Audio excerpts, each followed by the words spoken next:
이데일리 TV 뉴스 전해드립니다.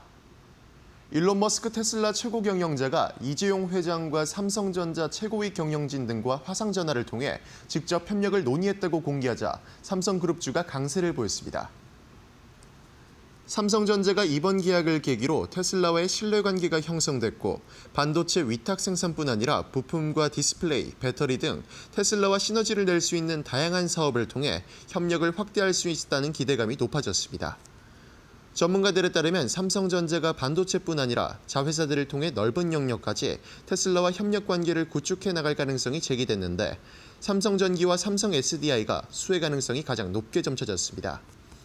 삼성전기와 테슬라는 이미 FC-BGA를 통해 협력하고 있지만 FC-BGA를 넘어서 전기차와 자율주행, 휴머노이드 로봇 등 모든 사업에서 전략적인 협력 관계를 구축해 강화할 것으로 판단된다며 이번 삼성전자와 테슬라의 차세대 반도체 AI6 공급 계약 관련해서도 삼성전기가 FC-BGA를 주도적으로 공급할 것이라고 내다봤습니다.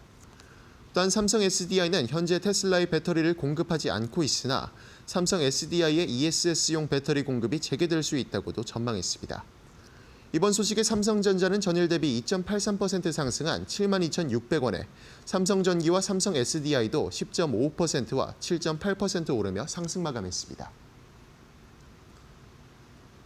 벤처기업협회와 코스닥협회, 한국벤처캐피탈협회 등 3개 단체는 오늘 오전 서울 여의도에서 코스닥 시장 활성화를 위한 정책 제안 간담회를 공동 개최했습니다.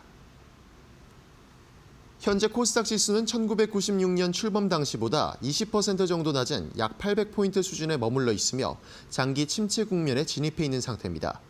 이에 3개 단체는 코스닥 3000 시대를 열기 위해 주관세의 책임을 강화하고 성장 중심의 질적 심사 체계로 전환하는 구조 개선을 제안했습니다. 또 기관의 코스닥 시장 투자 및 장기 투자자의 인센티브 확대, 그리고 연간 10조 원씩 3년간 총 30조 원 규모의 코스닥 활성화 펀드 도입 등도 요구했습니다. 이동훈 코스닥 협회장은 한국 경제의 혁신 성장을 위해서는 코스닥 기업 성장과 코스닥 시장 활성화가 선결과제라며 기관 투자자의 투자 확대와 개인 투자자의 장기 투자를 유도할 제도적 개선이 필요하다고 강조했습니다. 정의선 현대차그룹 회장이 미국과의 관세 협상에 힘을 보태기 위해 워싱턴으로 향한다는 소식이 전해지며 현대차와 기아가 모두 강세를 나타냈습니다. 정의선 회장이 김동관 하나그룹 부회장과 이재용 삼성전자 회장에 이어 재계 인사로는 3번째로 관세 협상을 돕기 위해 미국행에 합류했습니다. 전문가들은 앞서 정의선 회장이 지난 3월 트럼프 대통령을 직접 만나 미국 조지아주의 차량 생산 확대와 루이지애나주의 새로운 철강 공장 건설 등 210억 달러 규모의 투자 계획을 발표한 만큼 우리나라 관세 협상단의 행보에 큰 힘을 실어줄 것으로 예상했습니다. 특히 지난 4월부터 수입산 자동차에 25%의 품목 관세를 부과한 상황에서 한국의 최대 경쟁국인 일본과 유럽연합이 이를 15%로 내리는 데 성공했기 때문에 정 회장의 역할이 더욱 커질 것으로 전망했습니다. 이번 소식에 현대차의 주가는 2.29% 상승한 22만 3천 원에 기아는 4.45% 상승하며 장을 마쳤습니다. 대한건축사협회가 주최 주관하는 제17회 서울국제건축영화제 기자회견이 오늘 서울 서초구 건축사회관에서 열렸습니다. 이날 행사는 김재록 대한건축사협회장의 인사말을 시작으로 심현섭 홍보대사의 위촉과 영화제 소개, 상영작 소개 순서로 진행됐습니다. 서울국제건축영화제는 올해로 17회를 맞이한 아시아 유일의 건축영화제입니다. 올해 영화제에선 22개국 33편의 작품이 공개될 예정이며 오프라인 상영은 9월 12일부터 14일까지 이화여자대학교 내 아트하우스에서 진행됩니다. 대한건축사협회는 건축과 영화의 예술적 융합으로 탄생한 건축영화 상영을 통해 건축 이해도를 높일 수 있는 문화축제로 자리매김한다는 목표입니다. 지금까지 이데일리 TV 뉴스 전해드렸습니다. 감사합니다.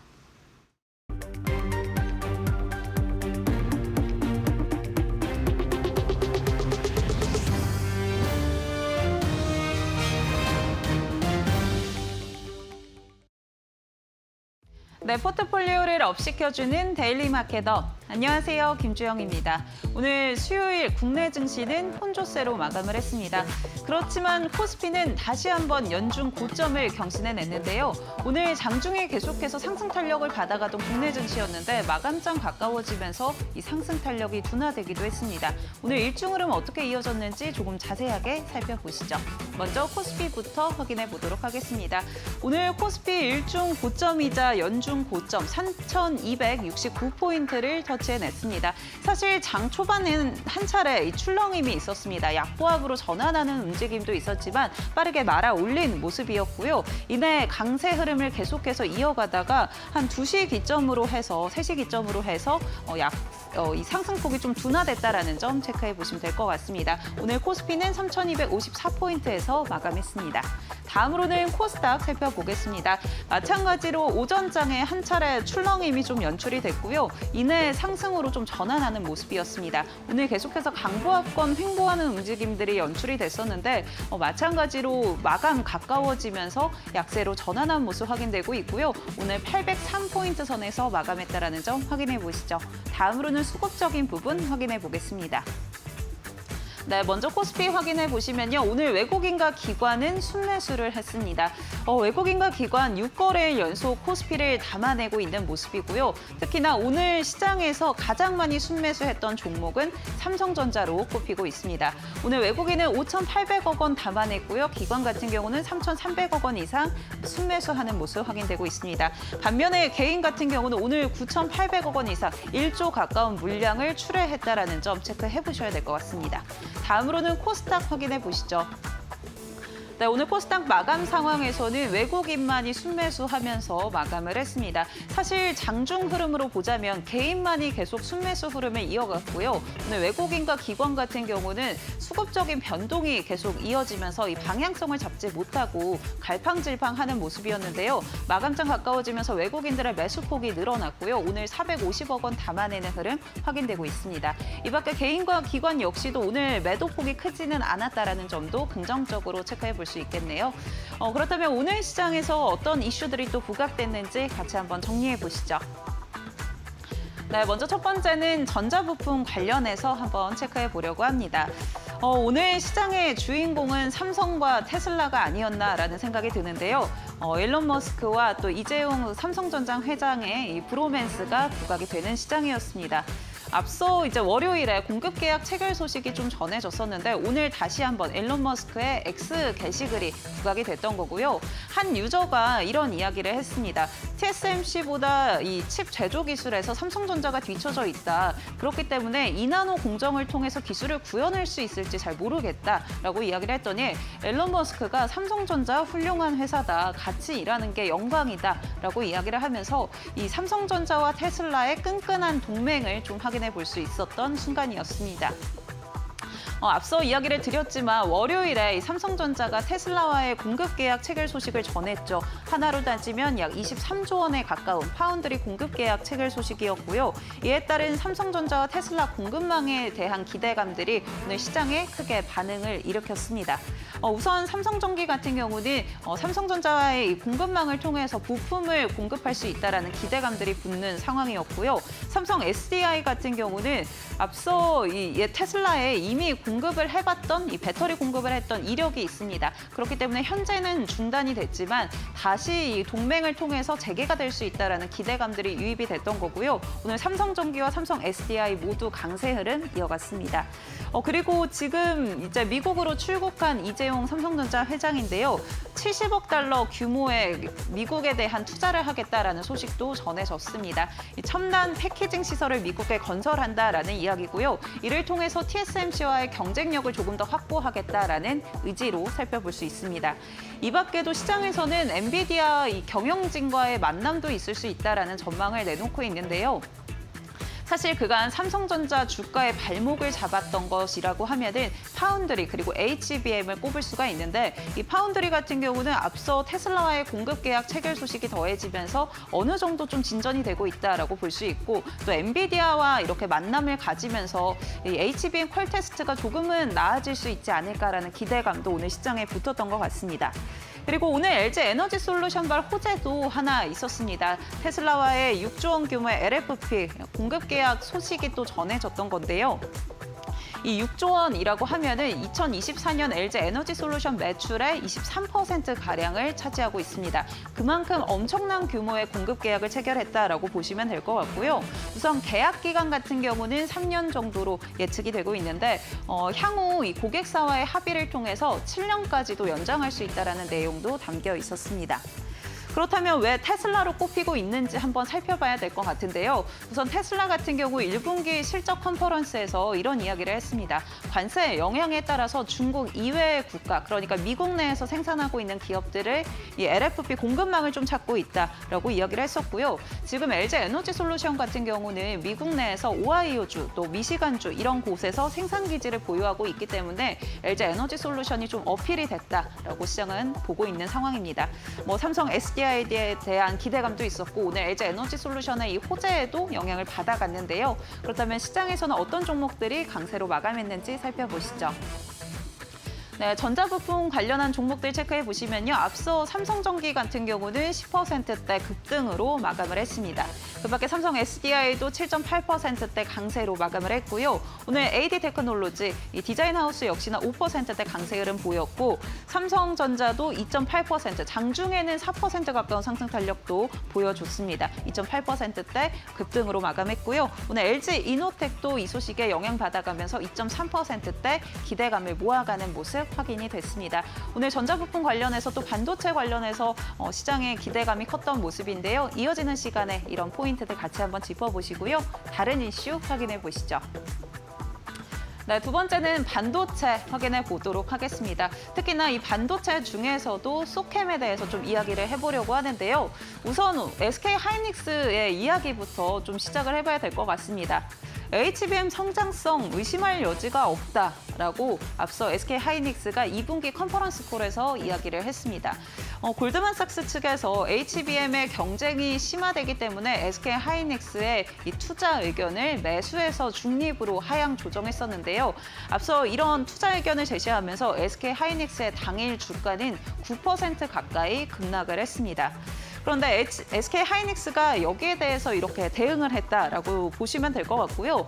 또 2분기 하이닉스의 실적은 사상 최대 실적을 기록을 했습니다. 사실 4분기가 사상 최대였는데 다시 한번 경신을 해낸 모습이고요.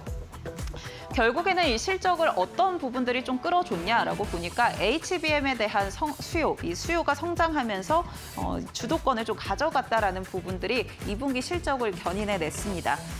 지금 엔비디아, TSMC 그리고 SK 하이닉스 이 삼각 동맹이 굉장히 공고하다라는 건 많이들 알고 계실 것 같은데요. 그렇기 때문에 시장에서는 HBM의 주도권을 SK 하이닉스가 갖고 가고 있다라는 부분 역시나 의심의 여지가 없습니다.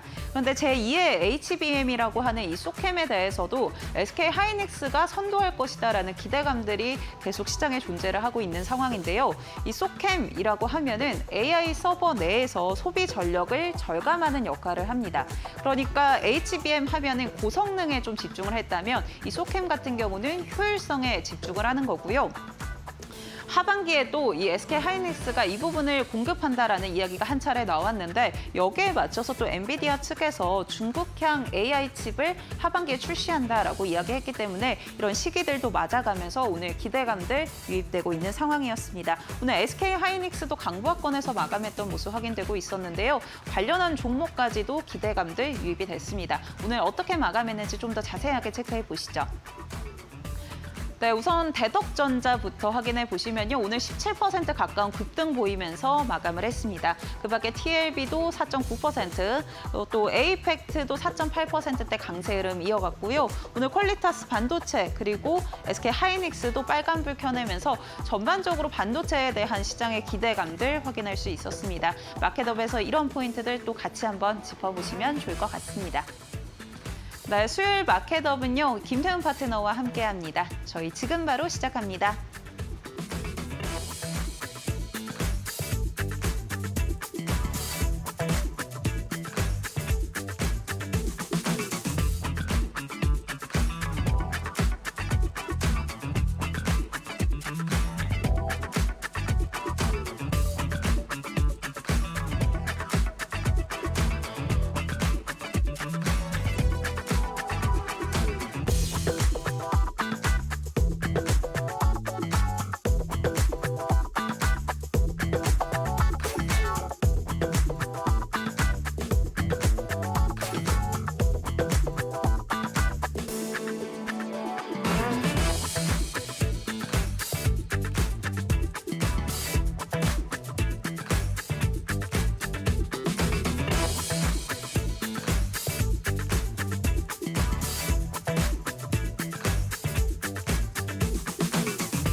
네, 수요일 마켓업 본격적으로 시작합니다. 오늘 이 시간은 김태훈 파트너와 함께합니다. 파트너님 안녕하세요. 네, 오늘 시장은 또 앨런 머스크가 이끌어주는 시장이 아니었나라는 생각이 들고요. 또 그간 어제 강했던 조방원 같은 경우는 좀 쉬어가고 반면에 반도체가 급등 흐름을 이어갔습니다. 오늘 시장 좀 어떻게 보셨을까요? 근 한 3년 만에 삼성전자가 견인하는 시장을 좀 봤는데요. 전반적으로 삼성전자의 그 컴백, 그러니까 황제의 귀환이라고 할까요? 그런 느낌을 받았습니다. 예전에 지금 뭐 최근 들어서 이 투자를 하시는 분들, 투자를 시작하신 분들은 못 느끼겠지만 이전 한 3, 4년 그 코로나 이전 시장만 해도 삼성전자를 빼놓고 또 전기전자를 빼놓고 우리나라 증시를 말하긴 어려운 측면이 있었습니다. 오늘 전반적으로 그런 옛 모습들을 상기시켜주는 그런 움직임이 나왔죠. 삼성전자가 이 테슬라와 손을 잡고 동맹을 맺으면서 각종 그 나름대로 파트너십을 간다는 건 애플과 LG전자가 손을 잡은 것과 마찬가지 효과를 누릴 수 있는 겁니다. 엔드 유저로서 이 테슬라 쪽에서는 이 삼성전자가 공급할 수 있는 다양한 부품들을 소화할 수 있는 그런 제품들을 만들어내고 있습니다. 그렇기 때문에 둘 양사가 모두 윈윈할 수 있는 그런 협력 관계가 만들어지고 여기서 우리 기업들도 큰 수익을 창출해낼 수 있는 것이죠. 이 테슬라와 삼성전자의 파트너십, 우리 모두에게 좋은 그림을 그려주고 있는 형국입니다. 네, 오늘 국내 증시 확실히 삼성전자가 이끌어주는 시장이었습니다. 그만큼 반도체에 대한 기대감도 다시 한번 붙을 것 같은데요. 오늘 어떤 이슈들 준비해 주셨는지 같이 한번 열어보시죠. 테슬라 AI6 칩 대량 공급, 삼성발 부품주 랠리 이어질까?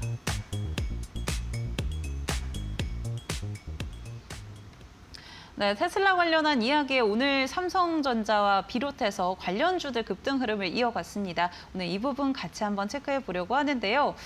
확실히 동맹이 좀 끈끈하다라는 느낌이 들었던 것 같습니다. 오늘 여러 가지 이야기들이 이런 기대감들을 더해줬는데 오늘 이 소식 어떻게 좀 보셨을까요? 네, 일단 파운드리 쪽에서 삼성전자는 한숨을 돌린 모습이긴 하지만 계약 내용을 찬찬히 들여다보면 이게 10년 이상 장기 계약이기 때문에 그 계약한 대로 정확하게 이행이 될지는 미지수입니다. 그리고 실제로 이게 그 매년 1년 연간으로 했을 때 생산량 자체가 그렇게 많지는 않습니다. 테슬라 자체가 그 생산할 수 있는 그 한계가 있기 때문에 그런 것이고요. 그런데 이걸 따져보면 삼성전자가 손해보면서도 파운드리 공장을 돌려주겠다고 하는 것이고 자신으로서는 이런 파운드리 쪽에 트랙 레코드를 가져가겠다는 것이죠. 왜냐하면 삼성전자가 거의 10여 년 동안 파운드리 쪽에 많은 돈을 투자해왔지만 외부에서 이 테슬라만큼 큰 고객을 잡지 못했습니다. 그 내부 그 수익만으로 갖고는 그 이제 한계가 있었던 것이죠. 그럼에도 불구하고 오랫동안 손해를 보면서 그 공장을 돌려왔고 요번에 이 테슬라와 계약을 맺는 것도 이 연간으로 따져보면 수익 내기가 좀 어려운 계약이긴 합니다. 하지만 테슬라와의 이 계약 관계를 정상적으로 잘 운영해 놨다면 다른 파운드리 업체들도 이 계약을 줄 수 있기 때문에 그런 면에서 삼성전자로서는 좋은 호기를 맞고 있는 거고 이 테슬라와 삼성전자는 여러 가지 면에서 전자뿐만 아니라 삼성 SDI나 삼성 전기 이런 업체들도 같이 협력할 부분들이 많습니다. 그래서 동반해서 강세가 나타난 것이고요. 이러한 그림 속에서 삼성 전기도 또 그 속에 보면 또 크게 보면 LG그룹의 LG 이노텍 같은 경우는 이제 전형적인 그 부품 업체들인데요. 이 부품 업체들끼리 1대1로 지금 보면 그 가격대가 15만 원대로 서로 같이 올라선 상태입니다. 15만 원대에서 정면 승부를 벌이게 됐는데요. 전반적으로 LG, 그 애플을 따라가는 LG와 그다음에 테슬라라는 새로운 고객을 만난 삼성, 과연 이 둘 중에 누가 승리를 할 것인지 더 큰 수익을 내며 더 성장을 해갈지 귀추가 주목되고 있습니다.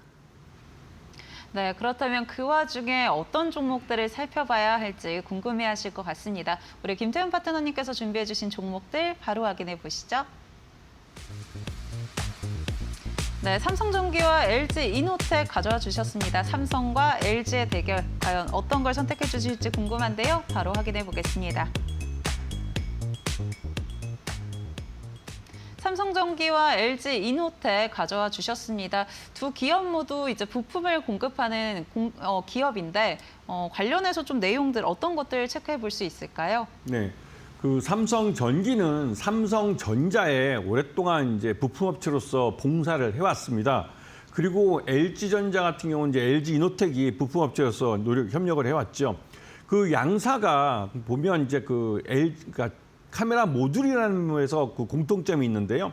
LG이노텍은 그 카메라 모듈을 만들어서 그 애플에다가 납품을 합니다. 그리고 삼성전기는 카메라 모듈을 만들어서 삼성전자에 납품을 하죠. 그런데 이제 그 삼성전자에 납품하던 이 카메라 모듈을 자동차용 카메라 모듈로 더 확대를 해서 미국의 테슬라에 납품을 하기 시작했습니다. 그 계약 규모도 조 단위죠. 그런데 이번에 삼성전자가 테슬라와 손을 잡으면서 더 전폭적으로 협력을 할 수 있는 길이 열렸습니다. 그에 따라서 테슬라 내부에는 단순히 이제 전기차만 만드는 게 아니라 ESS라고 에너지 저장 장치 쪽도 하고 있고 휴머노이드 로봇도 만들고 있습니다. 그런 분야에서 다양하게 협력할 수 있는 길이 열리게 된 것입니다. 그런 의미에서 삼성전기의 실적이 한 단계 더 업그레이드 될 수 있다는 그런 분위기가 조성되고 있고요.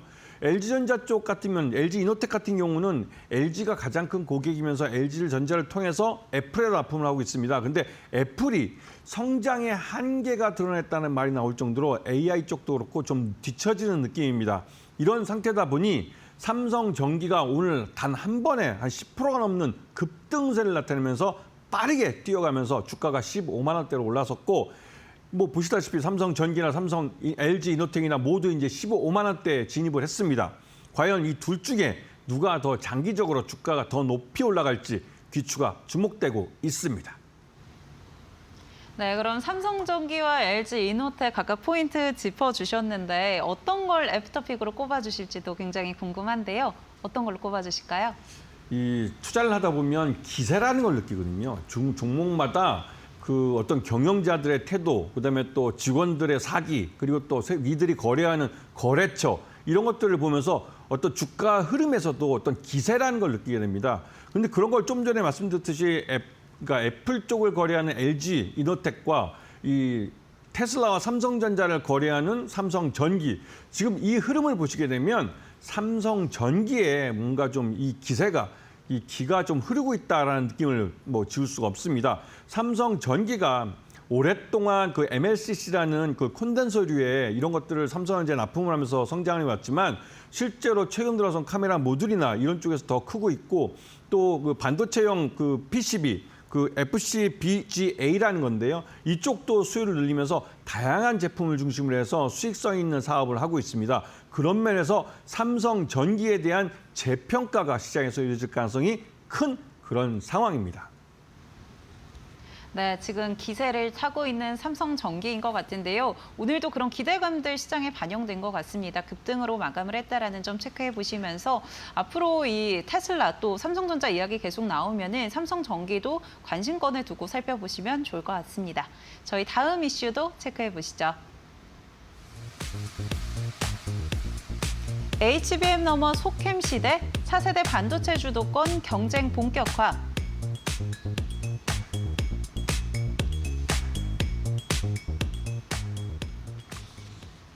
네, 두 번째는 PCB 또 소캠 관련해서 한번 이야기 나눠보도록 하겠습니다. 오늘 시장에서도 이런 부분 기대감이 반영된 것 같고요. 또 최근에 SK하이닉스 이야기 나오면서 이 소캠 이야기들이 솔솔 들려오더라고요. 이 소캠 정확히 어떤 걸까요? 이제 엔비디아가 자신의 이제 AI 가속기를 발전시키면서 이 메모리 반도체 쪽에서 기존의 HBM만으로는 한계를 느꼈습니다. 그래서 이 반도체 만드는 업체를 메모리 반도체를 만드는 업체들한테 제안을 한 거죠. 그게 소캠이라는 건데요. 어떻게 보면 엔비디아의 AI 가속기 향으로 딱 만들어진 메모리 반도체입니다. 그만큼 메모리를 효율적으로 사용하기 때문에 더 많은 연산과 더 빠른 연산을 할 수 있는 그런 메모리 반도체인데요. 근데 이게 설계하기가 굉장히 까다롭습니다. 이걸 엔비디아는 그런 대략적인 개념을 제시해서 넘겨줬고 이거를 SK하이닉스가 가장 먼저 샘플을 만들어냈습니다. 그리고 샘플을 제출해서 지금 퀄 테스트가 진행되고 있고요. 삼성전자도 여기에 관련된 소켓을 만들었습니다. 만들어서 이거에 대해서 이제 제출을 하겠죠. 근데 한 박자씩 꼭 넣는 것 같습니다. 그런데 지금 이런 그 전자제품이나 이런 쪽을 보시게 되면 가장 먼저 이런 반도체도 그렇고 그 반도체가 제대로 작동하기 위해선 그 밑에 하부 단위의 PCB가 필요합니다. 그 PCB 중에 요즘 유명한 게 이제 유리기판이라는 것이죠. AI 가속기가 워낙 서로 연산을 많이 하다 보니 발열이 문제가 되고 그 문제를 해결하기 위해서 유리기판을 사용한다는 건데요. 지금 보시게 되면 우리 시장에서도 그러한 PCB에 오리엔트된 업체들이 먼저 치고 나가는 걸 볼 수가 있습니다. 이것도 소캠도 결국은 반도체인데 그 반도체가 작동하도록 만드는 PCB, 이게 가장 먼저 중시에서는 출발하는 출발점이 되고 있는 것이죠. 그렇기 때문에 이런 부분, PCB들을 잘 찾아보시면 좋은 종목을 찾을 수 있는 타이밍입니다. 네, 효율성을 좀 끌어올려 줄 수 있는 소캠이다라고 이야기 나오고 있는데 확실히 이 전력 또 이 여기에 따른 발열 문제들도 이야기 나오고 있는 상황에서 소캠 주목받을 것으로 보입니다. 그렇다면 종목들은 또 어떤 것들 살펴봐야 될지 궁금하시죠? 지금 바로 확인해 보겠습니다. 네, TLB와 대덕전자 확인되고 있습니다. 이 PCB 검사 장비 또 PCB 공급을 하고 있는데요. 같이 한번 확인해 보겠습니다.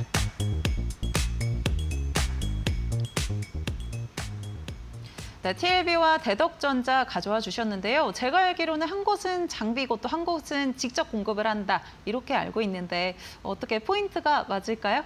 약간 좀 피트가 빗나갔는데요. 아, 그런가요? 전체적으로 우리나라 기업들도 업력이 오래되다 보니까 이 스토리가 있습니다.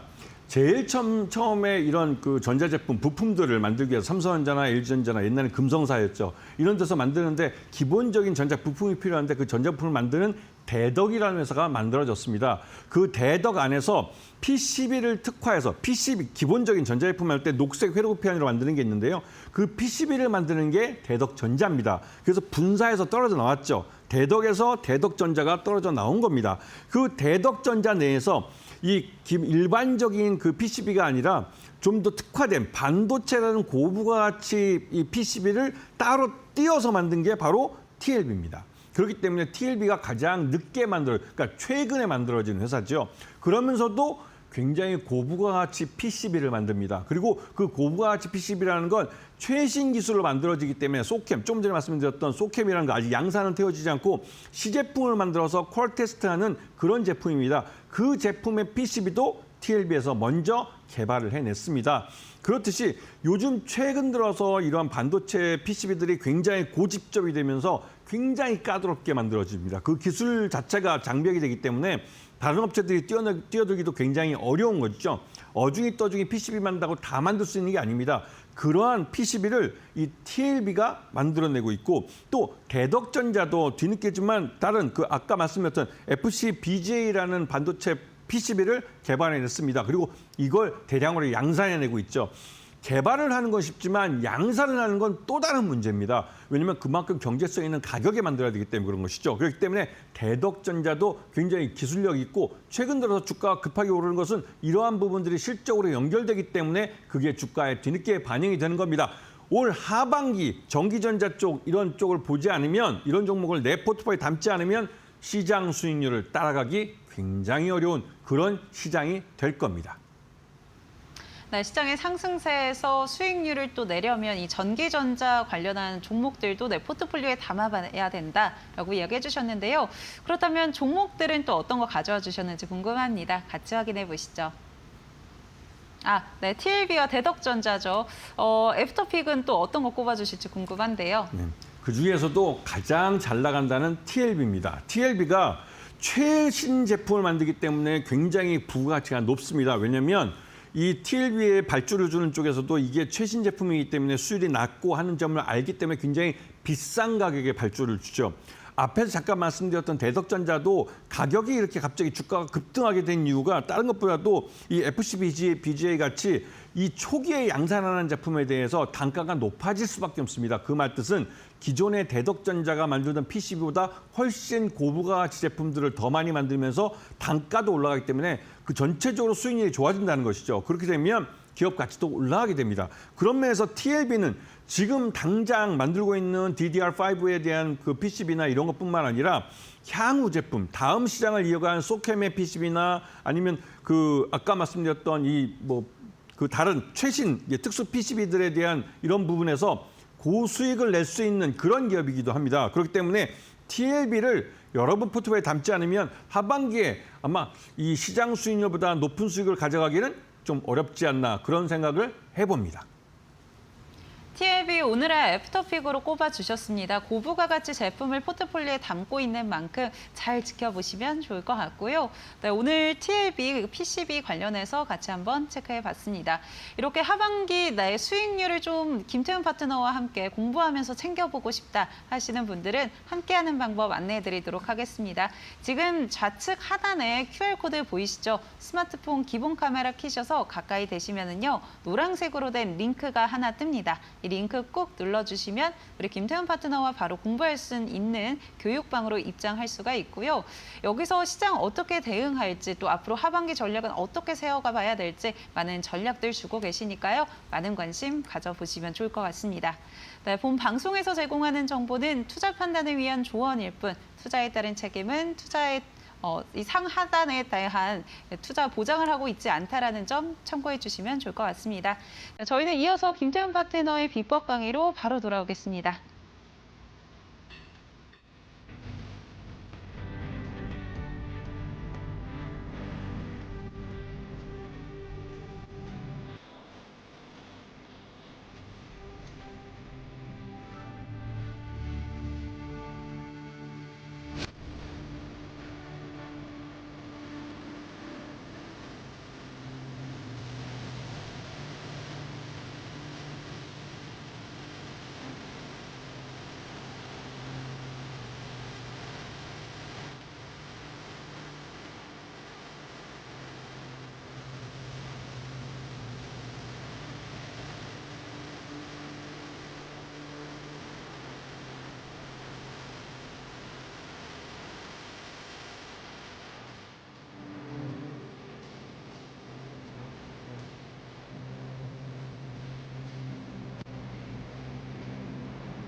자, 월, 화, 수 3일 연장으로 또 만나 뵙게 되는데요.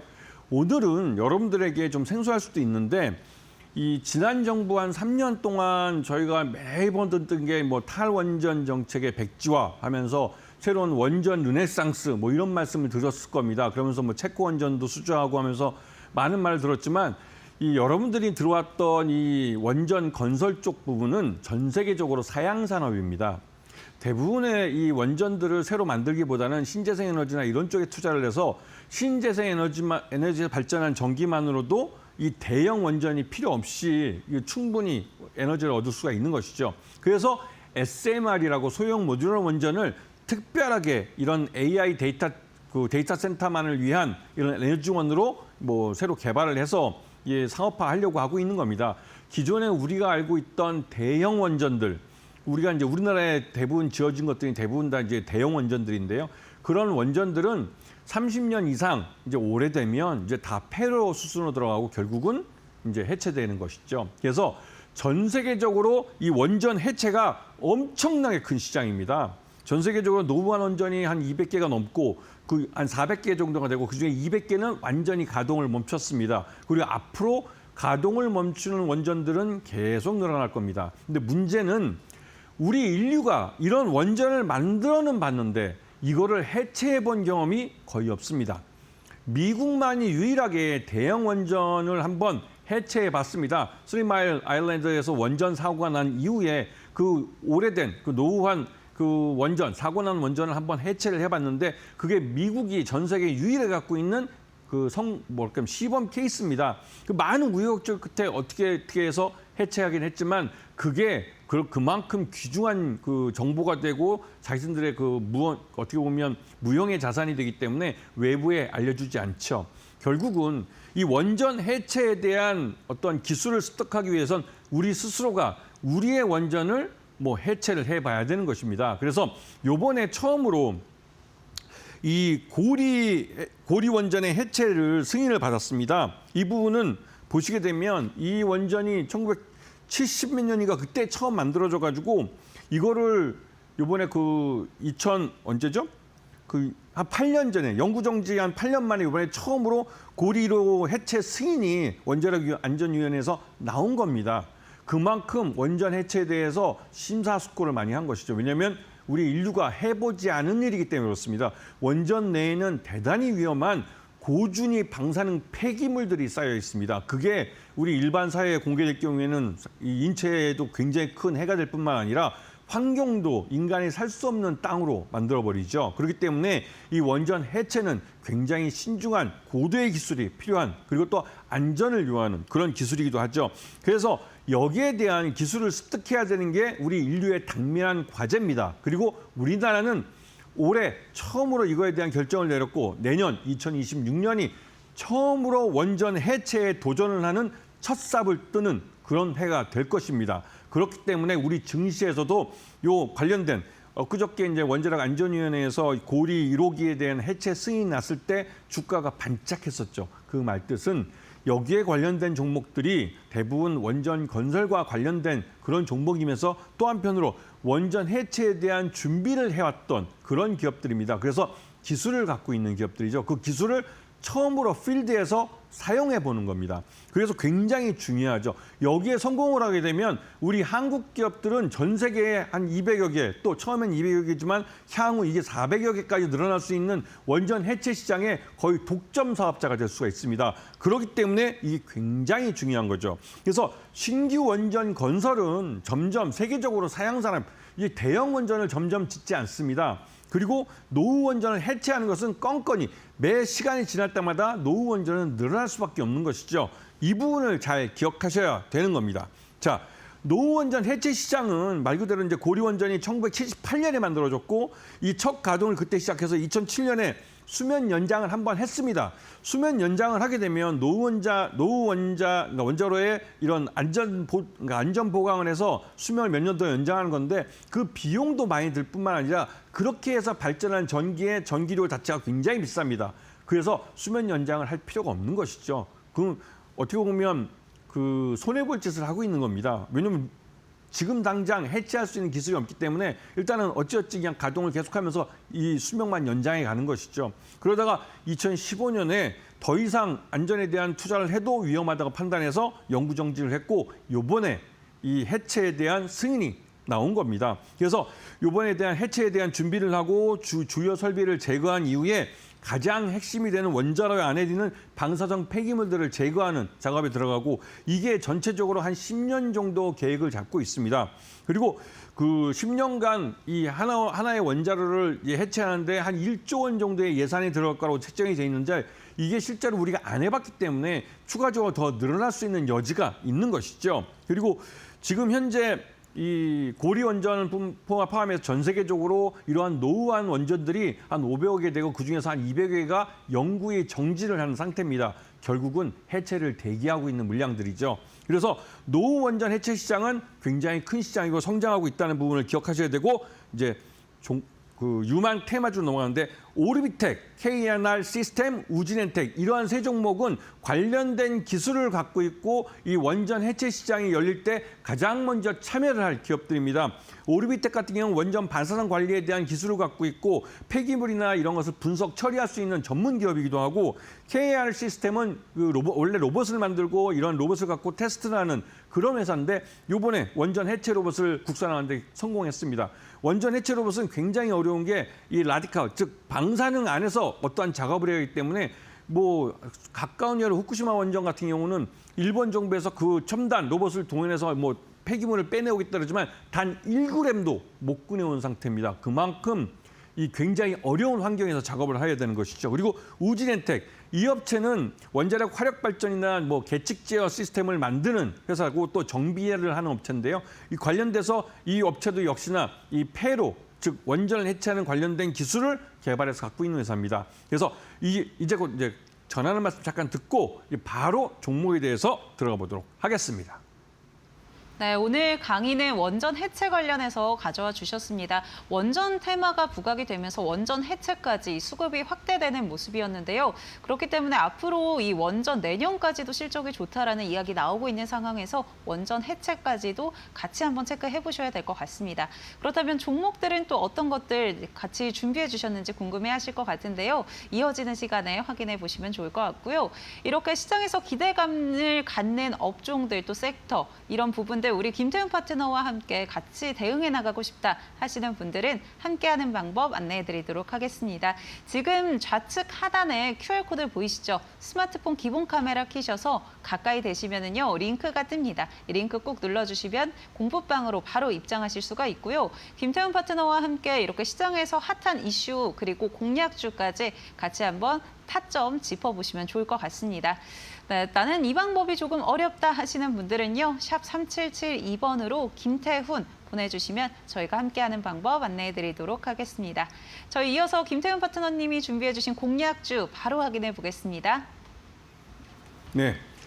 어저께도 그렇고 그저께도 그렇고 제가 방송을 해드렸는데 그 관련돼서 너튜브에 올라가 있는데 올라가 보시면 좋아요, 구독도 해주시고 많이 좀 좋아요 남겨주시면 더 힘이 될 것 같습니다. 자, 첫 번째 종목. 이 종목은 앞에서 장대 양봉을 만들어서 급등한 걸 보실 수 있습니다. 이때가 바로 이 승인이 났을 때죠. 왜냐면 이 원전 폐로뿐만 이제 해체하는 것을 그동안 전 세계적으로 많이 영구 정지되어 있는 원전이 많았지만 이걸 실제로 결정해서 이 말 그대로 해체 작업에 들어가기로 한 원전들은 많지 않습니다. 어떻게 보면 처음일 수도 있고요. 그래서 이 사업에 우리나라 고리 1호기를 해체하는 것은 굉장히 의미가 있는 프로젝트입니다. 여기에 이 회사가 참여하는 것이죠. 바로 오르비텍입니다. 물론 오르비텍이 지금 주가가 별로 싸기 때문에 이게 별 볼일 없는 회사라 생각하실 분이 많겠지만 사실은 원전 쪽에서는 굉장히 중요한 기술들을 갖고 있는 회사입니다. 기술을 갖고 있는데 시장이 없었기 때문에 돈을 못 버는 거죠. 참 안타깝게도 기술에 먼저 많이 투자를 해놨기 때문에 이 회사는 앞으로 돈을 벌 기회가 많은 회사입니다. 그렇기 때문에 지금이 싼 가격이라고 말할 수가 있는 것이죠. 오르비텍 같은 경우 한국원자력환경공단에서 RI 폐기물, 그러니까 방사능의 폐기물, 방사능 폐기물 관리시설 해제 용역을 수주해서 실제로 그 일을 하고 있는 업체이기도 하고요. 원전 해체 연구를 위한 오르비텍 분석센터라는 걸 만들어서 원전 해체에 필요한 기술들을 직접 개발해서 보유하고 있는 회사입니다. 그리고 이 업체도 당연히 고리 1호기 노후 원전 해체 작업에 참여를 하겠죠. 그리고 원전 방사능 관리 및 방사능 폐기물 분석 처리 전문 기업으로서 관련 기술을 갖고 여기에 참여하기 때문에 처음에 이 사업 자체가 초기 사업이기 때문에 굉장히 고부가치의 일을 할 수 있는 그런 회사입니다. 그리고 이 회사는 특이하게 이 업체는 이제 한국항공우주산업 거기에 이제 우리 한국형 전투기 KF-21의 부품업체로 또 참여를 하고 있습니다. 그만큼 사방팔방으로 이 업체는 관련된 기술도 많이 갖고 있고 기술은 있지만 시장이 열리지 않아서 돈을 못 벌고 있었고 그래서 주가 쌌던 기업이라는 걸 기억하셔야 됩니다. 매수가는 4,000원, 목표가는 8,000원, 그다음에 손절가는 3,800원을 제시해 드리겠습니다. 두 번째 종목 말씀드리겠습니다. 원전 해체 로봇을 개발 상용한 업체인데요. 주가를 보시면 상장한 지 얼마 안 된 업체입니다. 상장 초기에는 이 회사가 별로 실적도 별로 안 좋고 아직 규모의 경제를 달성하지 못했기 때문에 주가가 흘러내렸었는데요. 그 이후에 최근 들어서 올해 들어와서 주가가 들썩들썩하고 있습니다. 들썩들썩하는 이유는 이 회사가 돈을 벌 수 있는 기술이 또 시장이 열리고 있기 때문이죠. 원전 해체에 사용될 수 있는 로봇을 이 업체는 진짜 만들어냈습니다. KNR 시스템이라고 이름이 좀 어려운 업체이긴 하지만 이 업체가 만든 이 원전 해체 로봇을 실제로 현장에서 테스트를 해보고 오케이 돼서 이번에 원전 해체 작업에 실제 투입하기로 했습니다. 그렇기 때문에 KNR 시스템은 실제로 돈을 버는 기업으로 전환되고 있는 겁니다. 그렇기 때문에 이 부분을 잘 보셔야 되고 이 업체가 중수로 핵연료봉 수거 로봇을 개발을 해서 실제로 월성 원전, 우리나라에 있는 원전입니다. 거기서 적용을 해봤고 거기서 오케이 사인을 받은 겁니다. 그래서 여기에 실제로 노후 원전 해체 작업에 이 로봇이 사용될 수 있고 실제로 그런 면에서 굉장히 고부가치 사업을 하는 것이죠. 왜냐하면 이런 원전 내에 있는 여러 시설들 해체하고 하는데 들어가는 이러한 작업을 할 수 있는 로봇은 부르는 게 값입니다. 그래서 이 KNR 시스템은 매수가 11,500원, 목표가는 18,000원을 제시해드리고 손절가는 1,500원을 제시해드리겠습니다. 잠시 마지막 전화 말씀 듣고 마지막 종목 들어가도록 하겠습니다. 네, 오르비텍과 KNR 시스템 두 공략주 가져와 주셨는데요. 각각 매수가는 4,000원, 또 11,500원으로 접근해보면 좋을 것 같다라고 전략 챙겨주셨습니다. 이 부분 참고해 보시면 좋을 것 같고요. 또 여기에 대한 가격적인 전략 외에도 나는 상세하게 이 타점 잡아가 보고 싶다 하시는 분들은 지금 좌측 하단에 보이는 QR코드 통해서 공부방으로 바로 입장하시면 됩니다. 김태훈 파트너와 함께 시장 대응들 계속해서 해나가시면 되고요. 나는 이 방법이 조금 어렵다 하시는 분들은 샵 3772번으로 김태훈 보내주시면 저희가 공부방 함께하는 방법 안내해드리도록 하겠습니다. 두 종목에 이어서 한 종목 더 공략주로 가져주셨다고 하니까요. 같이 한번 확인해 보시죠.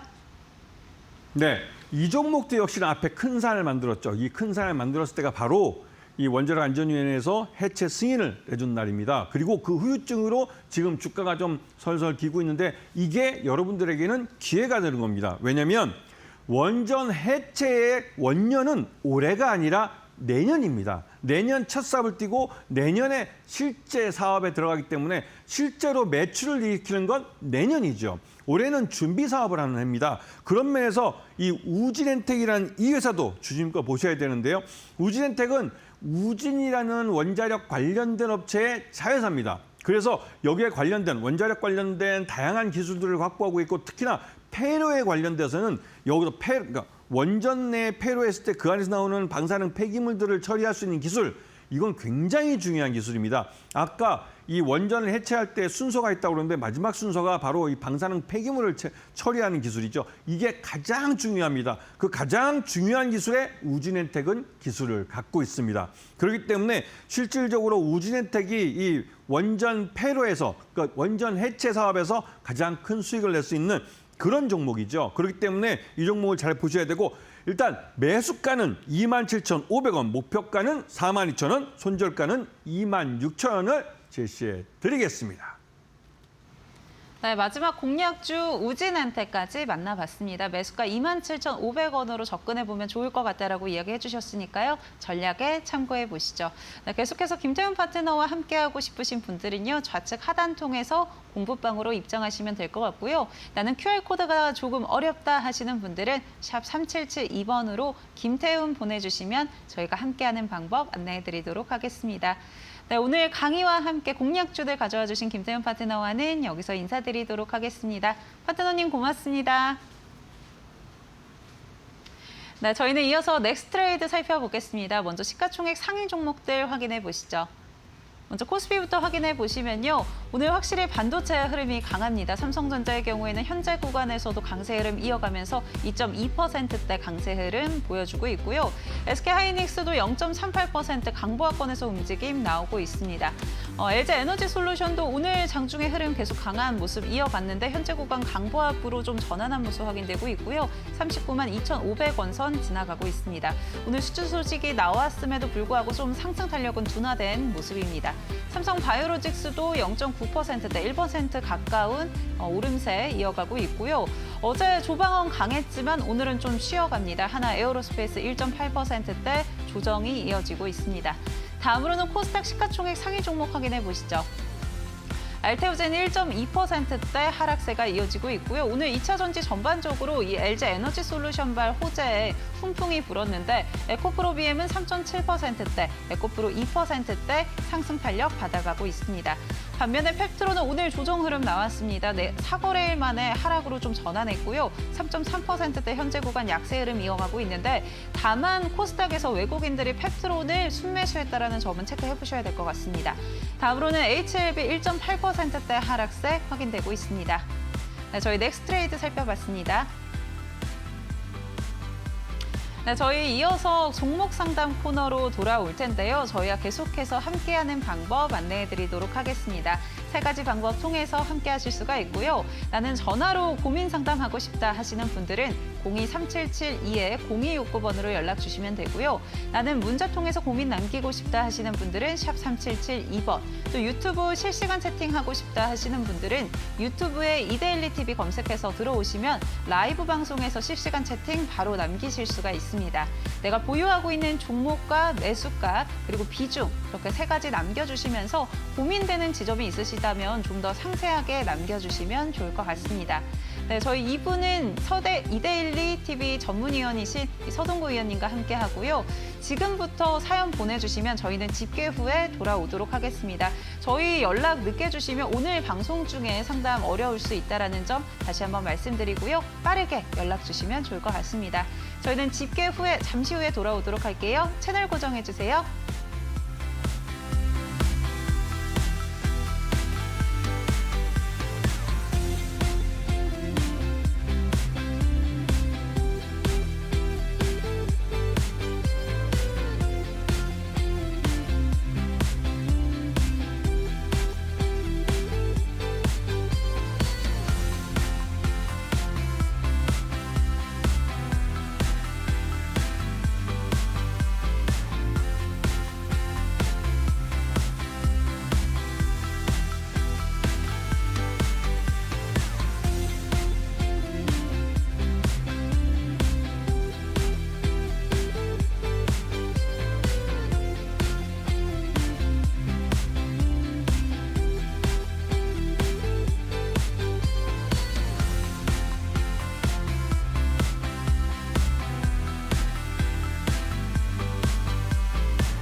대중 수출이 재개된 AI 가속기 칩 H20에 대한 수요 급증으로 엔비디아가 H20 칩셋 30만 개를 TSMC에 발주한 것으로 알려졌다. H20은 엔비디아가 미국의 대중 첨단 AI 가속기 수출을 규제함에 따라 중국 시장을 겨냥해 스펙을 낮춘 GPU다. 엔비디아가 H20을 계속 생산하게 되면서 삼성전자의 기회가 될 것이란 전망이 나온다.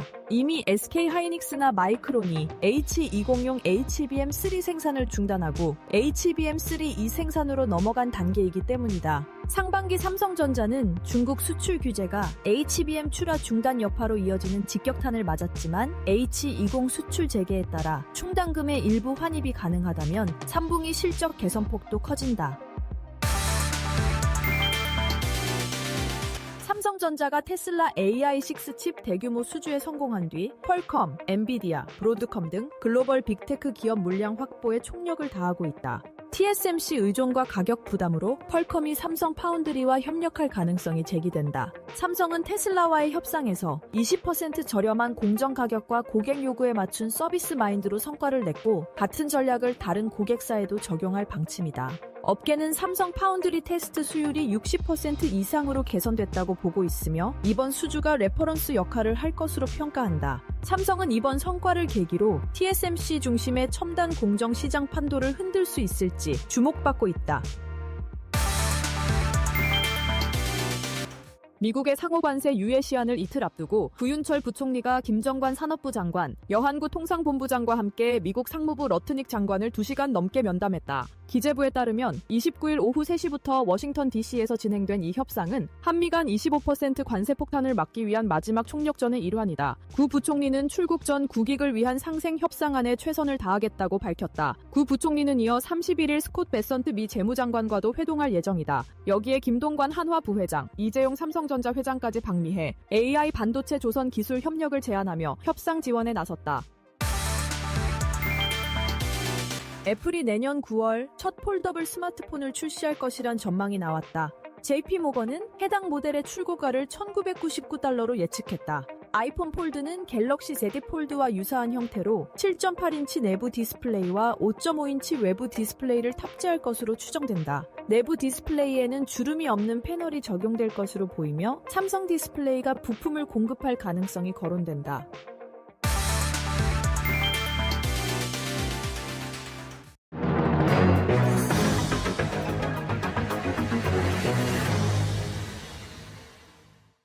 로봇이요, 이 산업과 우리 일상 속으로 빠르게 들어오고 있습니다. 자율주행을 기반으로 한 로봇들이 공장에서 일하고, 가정 도우미도 하고, 물류를 담당하고, 의료 산업도 돕고, 여러모로 확산되고 있는 거예요. 이러면서 로봇을 멈추지 않게 할 인프라, 즉 충전 기술도 핵심 경쟁력으로 떠오르고 있는데요. 그 중심엔요, 바로 LG 에너지 솔루션이 있다는 거 아시나요? 이유는 이 회사가 개발한 이 3원계 46 시리즈 원통형 배터리가 이 차세대 충전 생태계에 이 사실상 표준으로 주목받을 가능성이 크기 때문입니다. 우선요, 로봇은 실시간으로 잘 작동돼야 해요. 그리고 자율 충전이 필수적인데 이런 시스템의 LFP 배터리는요, 사실 구조적인 한계가 있을 수 있어요. LFP 배터리는 가격이 저렴하고 수명이 길며 화재 위험이 적다는 가성비형 배터리로 여겨지지만 사실요, 에너지 저장 능력이나 즉 에너지 밀도는 낮습니다. 이 3원계 배터리보다 최대 40%까지 부족하대요. 또 반복적으로 충전될 때 성능이 빨리 저하되고 배터리 자체를 자주 교체해야 할 수도 있습니다. 이 반면에 니켈, 코발트, 망간을 주 원료로 사용하는 3원계 배터리는요, 에너지 밀도가 높은 게 특징이잖아요. 그래서 고속으로 충전이 가능하고 고온, 저온 환경에서도 출력이 비교적 안정적이어서 로봇 산업과 훨씬 잘 맞을 듯합니다. 특히 LG 에너지 솔루션의 46 시리즈는 대형 원통형 셀인데 이 셀 수를 줄여서 내부 저항을 낮추고 열 방출 효율을 높여서 안정성까지 담보된 구조라는데 왜 로봇이 충전 중에서도 실시간 작동해야 하는 환경에서 지속적으로 활동하면서 자동 충전을 시키는 데 도움을 줄 수 있겠네요. 최신 기술인 지브라 코팅을 적용하면요, 안정성과 생산 효율성을 높이는 데 유리하다 합니다. LG 에너지 솔루션 배터리는요, 이 물류기기, 드론, 의료 보조기기 등 다양한 분야에서 활용될 가능성이 커지고 있고요. 향후 로봇 시대의 배터리 시장을 이끌 수 있다는 얘기입니다. 현재 시장의 시선은 단순히 이 로봇 제조업체를 넘어서 충전 생태계 산업으로 확장되고 있고요. 향후 충전 스테이션, 배터리 교체 로봇, 이 충전 모듈 하드웨어 기업 등으로 낙수 효과도 기대되네요. 로봇을 멈추지 않게 하라. 배터리 생태계를 선점할 기업이 진정한 승자가 될 것입니다.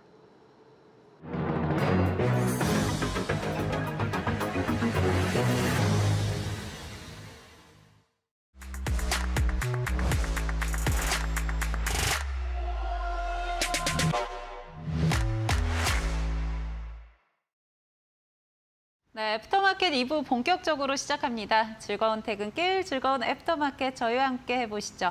오늘 이데일리 TV 전문위원인 서동구 위원님 모셨습니다. 안녕하세요. 네, 안녕하세요. 오늘 시장 한번 정리해봐야 될 것 같은데요. 오늘 시장은 앨런 머스크 그리고 이재용 삼성전자의 이 브로맨스가 닿지 않았나라는 맞습니다. 생각이 듭니다. 네. 소위 그 삼성과 관련된 코스피 시장을 중심으로 코스닥 삼성 관련된 기업들이 리츠 포함해서 17개 종목인데요. 네. 한 4개 종목 정도만이 약보합 정도로 마감이 됐고 대부분이 오름세를 보였습니다. 오늘 한마디로 삼성전자와 삼성그룹이 다 했다. 이렇게 말씀드릴 수 있고 또 네. 테슬라발 관련된 기업들도 나도 뭔가 있어 하면서 올라오는 그러한 어떤 시장의 모습들이었습니다. 오늘 외국인들이 한 6,300억 정도 종가 기준으로 지금 나온 걸 보면은 순매수를 보였는데요. 삼성전자만 5,880억을 순매수했습니다. 그러니까 한국 시장을 사는 게 아니고 지금 현재는 삼성전자를 사고 있다. 이렇게 여러분들 이해하시면 좋을 것 같습니다. 특히 삼성전자의 이 수급의 모습을 여러분들은 잠깐 좀 보시도록 하겠는데요.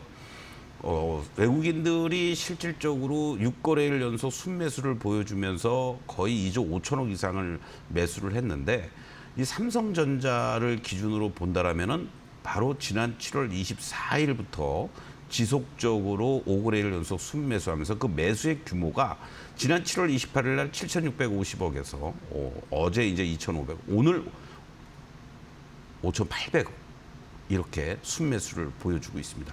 기관들도 물론 매수를 하는 이러한 모습들을 보여주고 있지만 한마디로 삼성전자, 뭐 당연히 지분율도 50% 미만까지 갔던 이러한 모습 속에서 단기간에 이렇게 끌어올리면서 지분율도 다시 또 50%도 넘어갔고요. 당분간은 외국인들의 어떤 매수세가 유입이 된다라고 했을 때는 삼성전자의 흐름을 우리가 계속 체크하면서 봐야 되지 않겠느냐. 다만 삼성전자의 이러한 모습은 결코 여러분들이 삼성전자 하나로 국한되는 것이 아니라 말씀드렸던 것처럼 IT 소부장 쪽을 중심으로 해서 오늘 어떤 면에서는 삼성전자의 이러한 모습들 속에서 IT 부품단 어떤 게 되겠습니까? 그동안 움직이지 않았던 삼성전기도 소부장을 주도하는 모습을 보여주었고요. 그리고 또 2차 전지 쪽에서는 삼성 SDI가 결국은 다시 또 20만 원을 넘어가는 다른 여타 셀 쪽보다도 더 강한 이러한 모습을 보여주면서 그런 어떠한 매수라든가 이런 전반적인 분위기가 확산될 가능성이 있다라는 것도 염두에 두시면서 대응을 하면 좋지 않을까 이렇게 말씀을 드리겠습니다. 네, 삼성전자 우리나라를 대표하는 주식이다라고 많은 분들이 또 이야기하고 계신데 그만큼 삼성전자의 오늘의 강세가 또 여러 섹터로도 수급이 확산되는 모습이었습니다. 앞으로 삼성전자의 움직임들 잘 체크해보면 좋을 것 같다라고 이야기해 주셨습니다. 그렇다면 저희 2부 종목 상담 코너 계속해서 진행이 될 텐데요. 저희와 함께하는 방법 다시 한번 안내해 드리도록 하겠습니다. 3가지 방법 통해서 저희와 계속해서 고민 나눠볼 수가 있는데요. 우선 전화로 나는 고민 나누고 싶다 하시는 분들은요. 023772-0269번으로 연락 주시면 되고요. 문자는 샵 3772번, 또 유튜브 실시간 채팅은 유튜브에 이데일리 TV 검색하셔서 라이브 방송 들어오시면 실시간 채팅 가능합니다. 내가 지금 보유하고 있는 종목, 매수가, 비중 이렇게 3가지 보내주시면 되고요. 또 고민되는 부분이 있으시면 같이 남겨주시면 더 도움이 되겠습니다. 네, 저희 계속해서 많은 분들과 좀 만나고 있는데 나는 자꾸 연락이 안 온다라고 해서 아쉬워하시는 분들도 계실 것 같습니다. 그만큼 빨리 연락 주셔야 될 것 같고요. 저희 이어서 종목 상담 코너 바로 진행을 해보도록 하겠습니다. 저희 첫 번째는 문자 상담 들어와 있는데요. 같이 한번 만나보시죠. 네, 첫 번째 사연은요. 1500님입니다. 심택 보유하고 계시고요. 매수가는 38,500원, 보유 비중은 20% 보유하고 계시는데요. 추매를 언제쯤 해야 될까요? 꼭 알려주세요 라고 이야기해 주셨습니다.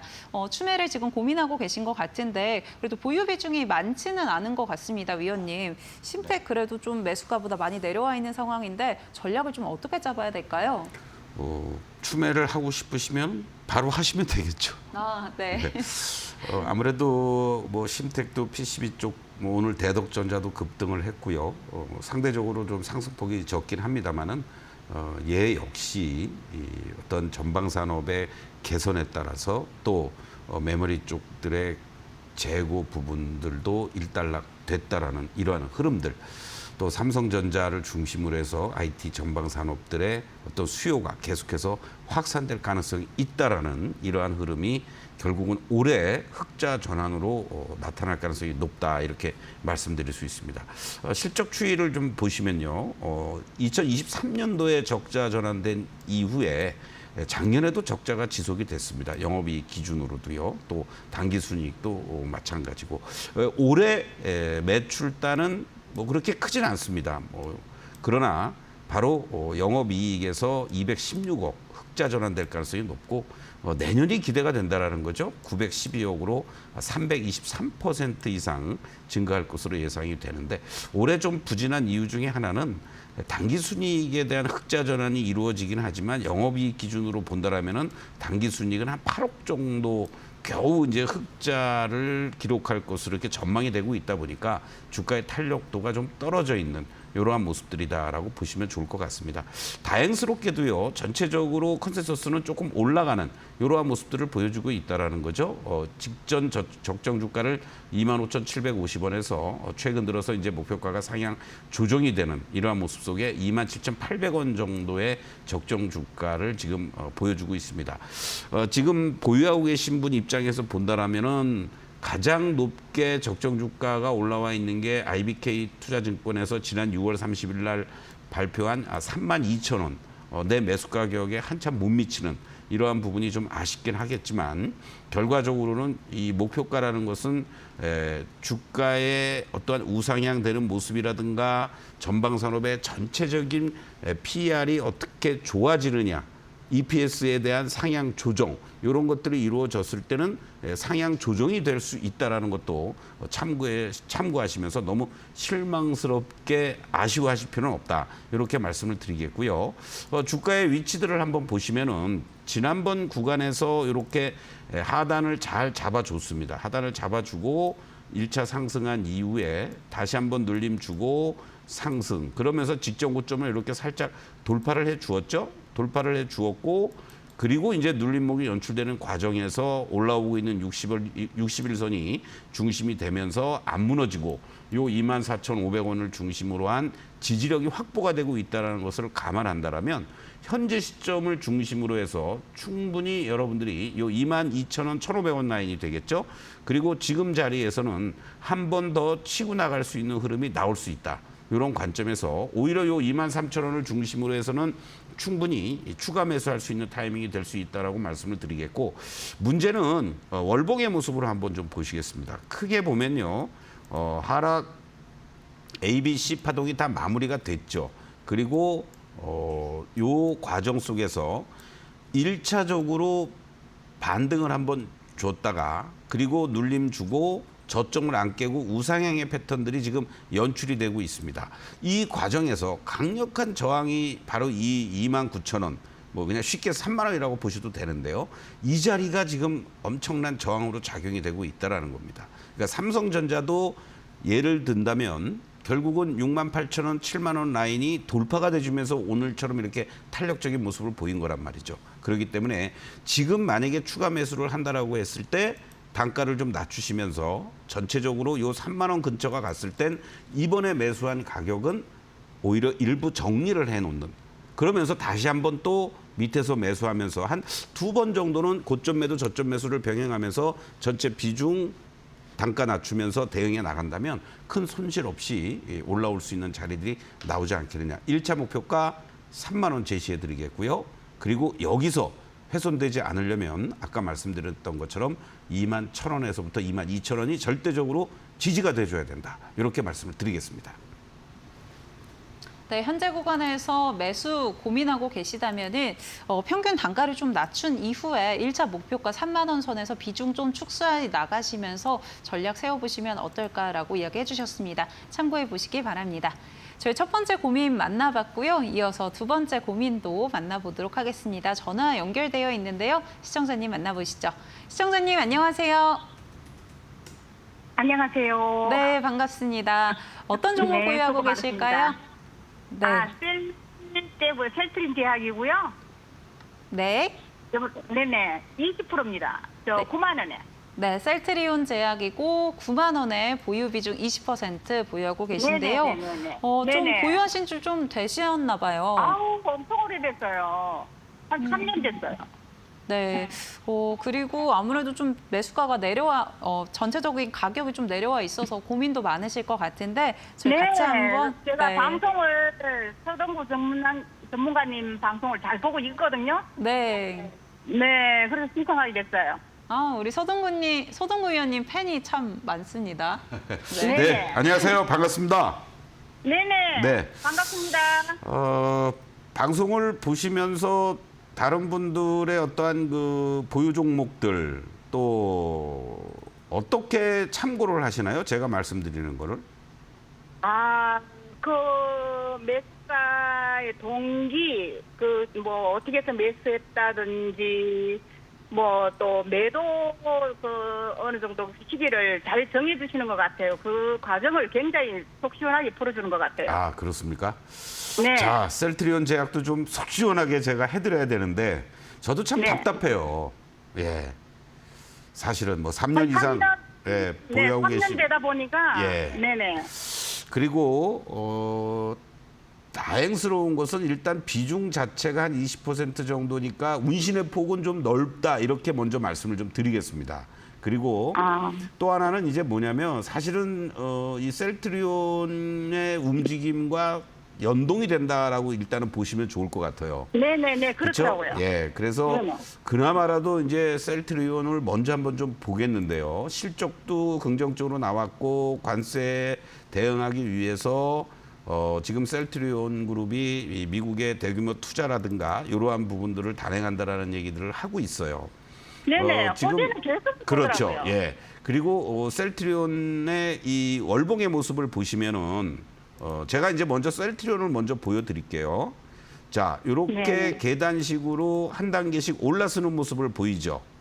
네네. 그렇죠? 예. 그래서 제가 계속 두 개를 비교해서 보고서 아이고 아주 잘하고 계시는 겁니다. 네, 두 개는 항상 네. 연동이 되더라고요. 이렇게 네네. 되고 그리고 네네. 요 17만 원이 이제 올랐으면서 다시 또 요 이제 요 18만 원, 20만 원을 이제 향해서 가려는 모습들이고 이제 요 네. 자리가 이제 또 올라가지면은 22만 원 라인도 이제 보입니다.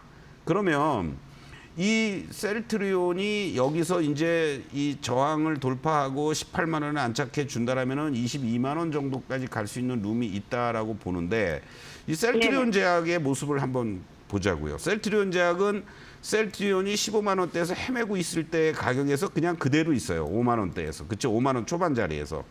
그러면 얘가 여기서 그나마라도 다행스러운 게 여기서 이번 달 들어와서 거래가 좀 증가가 돼주고 그리고 이렇게 양봉으로 이번 달 내일이죠 이제 내일 종가가 49,700원만 이탈되지 않으면 모처럼 만에 양봉이 하나 이렇게 나오는 거예요. 상승의 양봉이. 네. 그러면 네네. 이거는 일차적으로 지난번에 이렇게 44,100원까지도 밀렸지만 이번 달에 저점이었던 이 49,000원에 대한 신뢰가 높아지면서 한 번 더 치고 나갈 자리가 있겠구나라는 판단을 우리가 해볼 수가 있습니다. 그래서 네. 1차적으로는 요 60개월 이평선이까지는 못 가고 요 7만 원 라인 정도, 7만 1,000원 정도가 1차 8월 달에 저항으로 작용이 될 수 있는 자리예요. 그러면 이렇게 저는 대응했으면 좋겠습니다. 비중 20%니까 만약에 200주가 있다라고 하면은 네. 한 100주 정도는 요 5만 원, 요 5만 5천 원 밑에 5만 4천 원 내외에서 조금씩 분할 매수해서 한 300주 만드는 거야. 그래서 그러면은 단가도 좀 낮아지고 비중이 좀 늘어났을 거 아니에요. 그렇죠? 그렇죠. 그런 다음에 만약에 6만 원대 후반 7만 원 근처 가죠. 네. 그러면 거기서 100주 정도 매수한 거를 매도하는 거야. 이게 테크니컬한 거예요, 이게. 가만히 내가 뭐 예를 들어서 추가 매수를 해서 비중이 30-40%가 되는데 9만 원 갈 때까지 기다리지 마시고 한 100주 정도, 200주라 그러면 말하자면 50%만 더 추가 매수하라는 얘기예요. 보유한 수량에서 현재 20%니까 30%만 되게 하라는 얘기죠. 그렇죠? 그렇게 해놓고 그 한 거는 일부 매도해서 그 다음 자리가 이제 그러면은 6만 원 초반 자리가 또 내려올 거라고요. 그렇죠? 항상 주가는 이렇게 뻗어가면 좋겠지만 이렇게 뻗어가기보다는 이 현재 구간에서는 지그재그예요. 이렇게 지그재그 올라갔다 빠졌다 올라갔다 빠졌다. 그러면 7만 원까지는 지금 1차 목표를 잡고 있습니까? 그렇죠. 1차 목표를 7만 원 정도를 보자고요. 그렇게 하기 때문에 제가 지금 요 5만 원대 요 초반 자리에서는 추가 매수해도 괜찮은 자리고 나는 뭐 추가 매수할 여력도 없고 힘들다 하면은 7만 원 정도까지 기다렸다가 거기서 기존에 있는 거를 정리를 하시라고. 50%만. 그러면은 50% 반 예, 반만 정리하셔서 다시 7만 원 넘어갔다가 그러면 나머지가 만약에 더 가면은 땡큐고. 그렇죠? 반은 갖고 있으니까. 그리고 7만 원 근처에서 매도했다가 다시 내려오면은 6만 뭐 한 2, 3천 원, 3, 4천 원에 그 물량을 다시 채워 넣는 거예요. 그럼 단 10주라도 더 살 수 있잖아요. 그렇죠? 아, 예. 그런 식으로 예. 한 두세 번만 해보자. 그러면 8일 지금 매수하고 한 8일 7만 원이 만약에 오게 되면 한 8일 달 정도 되면 가능하겠어요? 뭐 그 기간까지 모르겠는데 만약에 네. 이 관세 협상도 잘 마무리가 되고 바이오 예. 쪽이라든가 제약 쪽에 관련된 이러한 부분들이 큰 그 추가적인 악재만 나오지 않는다면 지금 네. 셀트리온의 모습을 보고 그럴 가능성이 있다라고 말씀을 드리는 거예요, 지금. 아, 예. 이해되시죠? 만약에 셀트리온이 네네. 여기서 무너져 버리면 못 가는 거고 이 18만 원에 대한 저항을 안 받고 오히려 잘 받아주면서 20만 원 이상 간다? 그러면 얘가 7만 원대는 갈 수 있는 자리가 8월 달에 나올 수 있다. 이렇게 말씀드리는 겁니다. 예. 확률상. 아, 이해되시죠? 너무 네. 정말 네. 그래서 잘 그 풀어주셔가지고. 7만 원 근처 네. 가서 대응을 하셨든 네. 안 하셨든 문의를 다시 한번 주세요. 저도 기도하겠습니다. 7만 원 갈 때까지. 연결이 잘 안 돼요. 네. 연결이 잘 안 돼가지고 이번에는 행운이에요. 네, 제가 좀 인기가 아니, 많아서 제가 그래요. 그러니까 아침부터 제가 일찍 행운을 전화를 잡은 하십시오. 거예요, 이번에. 알겠습니다. 네네, 감사합니다. 네. 네, 감사합니다. 네, 시청자님 만나봤습니다. 셀트리온 제약 7만 원까지 올라오면 저희랑 다시 한번 전략 챙겨보시죠. 네, 계속해서 다른 시청자님 만나보도록 하겠습니다. 이번 고민도 전화로 들어와 있는데요. 같이 만나보겠습니다. 네, 시청자님 안녕하세요. 네, 안녕하세요. 네, 반갑습니다. 어떤 종목 보유하고 계실까요? 하나투자증권 네. 6,850원 30%. 네, 하나투자증권 6,850원에 30% 보유 비중 확인되고 있습니다. 하나투자증권 사실 하나그룹주들 최근에 굉장히 잘 가는데 하나투자증권만 이래서 걱정이 더 많으실 것 그러게요. 같아요. 네. 방송에서 꼭대기에서 이제부터 시작이라고 어떤 분이 그랬어요. 그래서 봤더니 네. 줄줄줄 내려가 날마다 내려가요. 너무 놀래요 지금. 그렇죠. 너무 걱정 많으셨을 것 같습니다. 네. 계속해서 약세가 좀 이어지고 있는데요. 이런 흐름들 좀 어떻게 전략 챙겨볼 수 있을지 위원님과 같이 아니 한번. 이제 언제 바닥을 다질지 그게 걱정이 돼서요. 그러면 바닥 다질 때 또 추가적으로 매수도 고민하고 계신 거세요? 아이고 그 모르겠어요. 이제 선생님 말씀 네. 듣고. 네, 네. 같이. 네. 안녕하세요. 예, 감사합니다. 네. 우리가 이제 주식을 할 때요. 우리 투자자 여러분들이 물론 달리는 말에 올라타라는 얘기들을 많이 하잖아요. 그렇죠? 예. 예. 그 얘기는 들어보셨죠? 그러니까 추세가 살아 있고 달리는 말이 더 잘 달린다.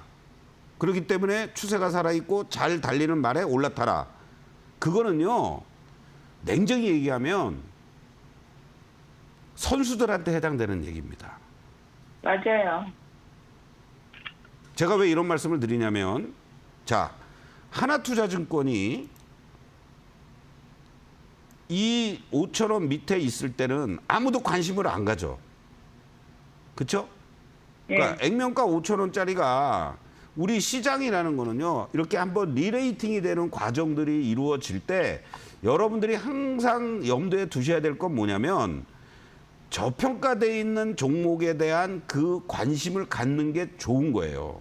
또 시장이 활성화되면 증권업종이 거래 수수료가 많이 생기고 수입이 좋아진다라는 얘기는 그거는 초등학생도 아는 얘기 아닙니까? 그렇죠? 그럼요. 거기에 따라서 어떠한 밸류를 주느냐에 따라서 주가의 차이가 있는데 우리 투자자 여러분들이 가장 못하는 것 중에 하나가 뭐냐면 지난번 구간도 한번 우리가 이렇게 한번 봅시다. 하나투자증권 같은 경우도 자 이러한 일정한 박스권이 연출되면서 여기 이 3,000원대 후반 자리가 강하게 돌파가 되는 이런 시점에서는 쫓아가서 물려도 괜찮은 자리예요. 여기.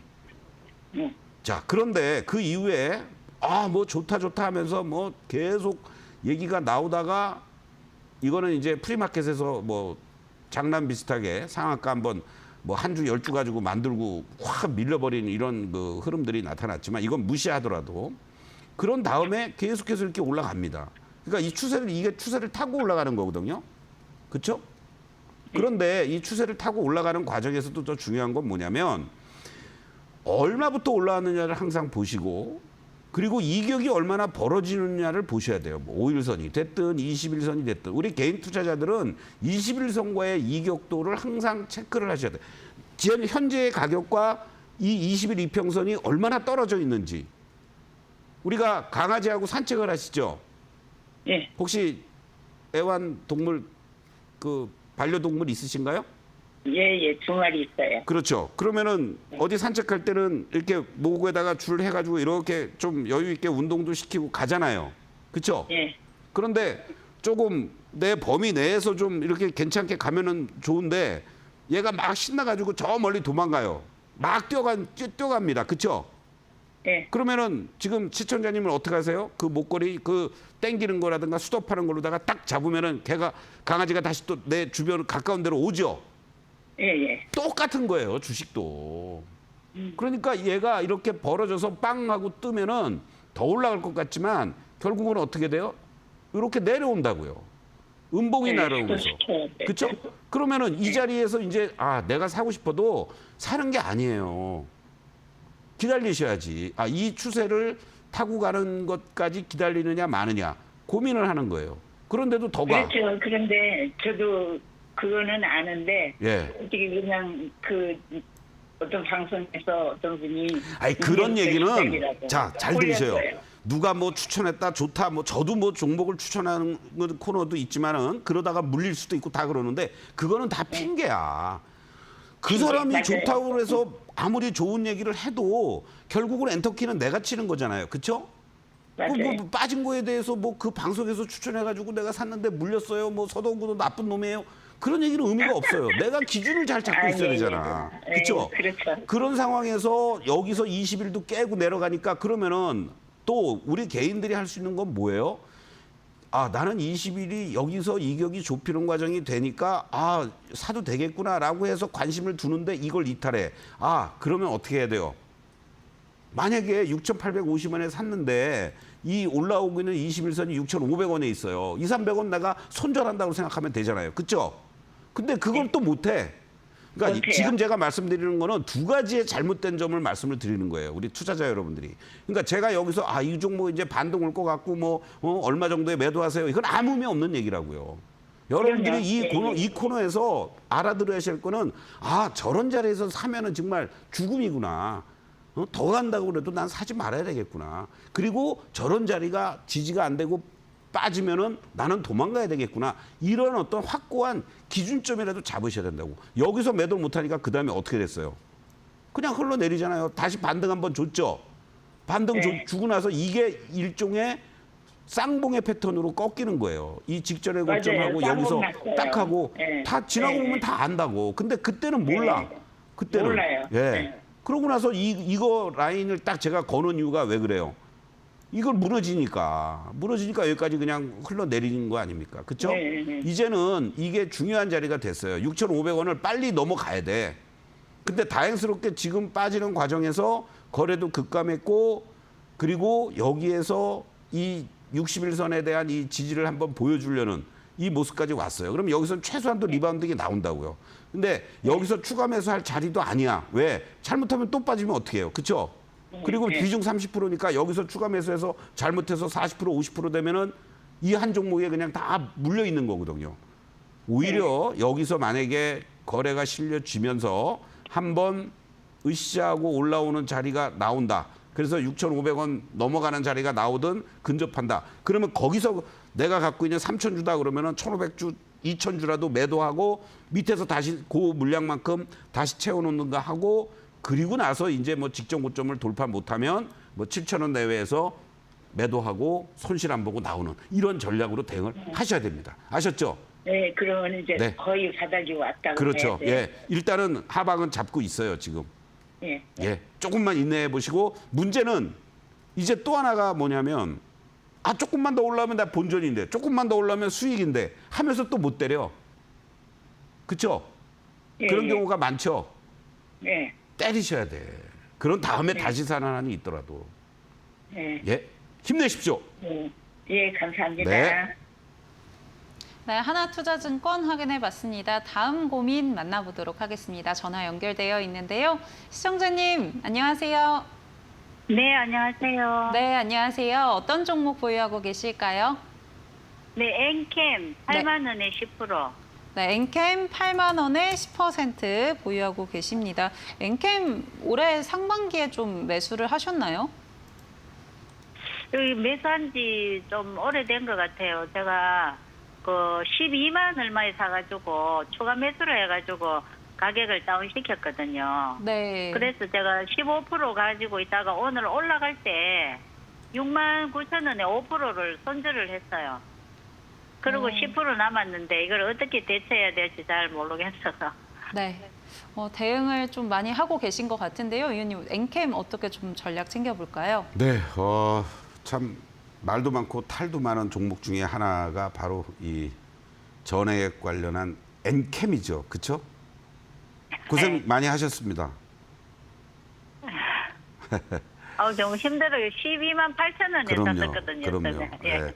아유, 매도하시기 전에 좀 저한테 방송 오늘 듣고 나서 나머지 그나마라도 갖고 계시니까 다행이긴 한데 이제부터 이 종목으로 어떻게 우리가 잘 대응을 해야 되느냐 이 부분을 좀 말씀을 드릴게요. 제가 이 2차 전지 쪽은 이 코너를 우리가 17일 날부터 했나요? 네. 예, 그때부터 하면서 2차 전지 쪽들이 으쌰으쌰 하는 모습들이 이제 그 이후에 나와서 뭔가 이제 바닥이 나왔습니다. 대반등할 수 있는 자리가 나오고 어저께도 제가 흔들리는 모습에서 삼성 SDI 기준으로 어저께 혹시 방송 보셨나요? 어제는 못 예, 봤습니다.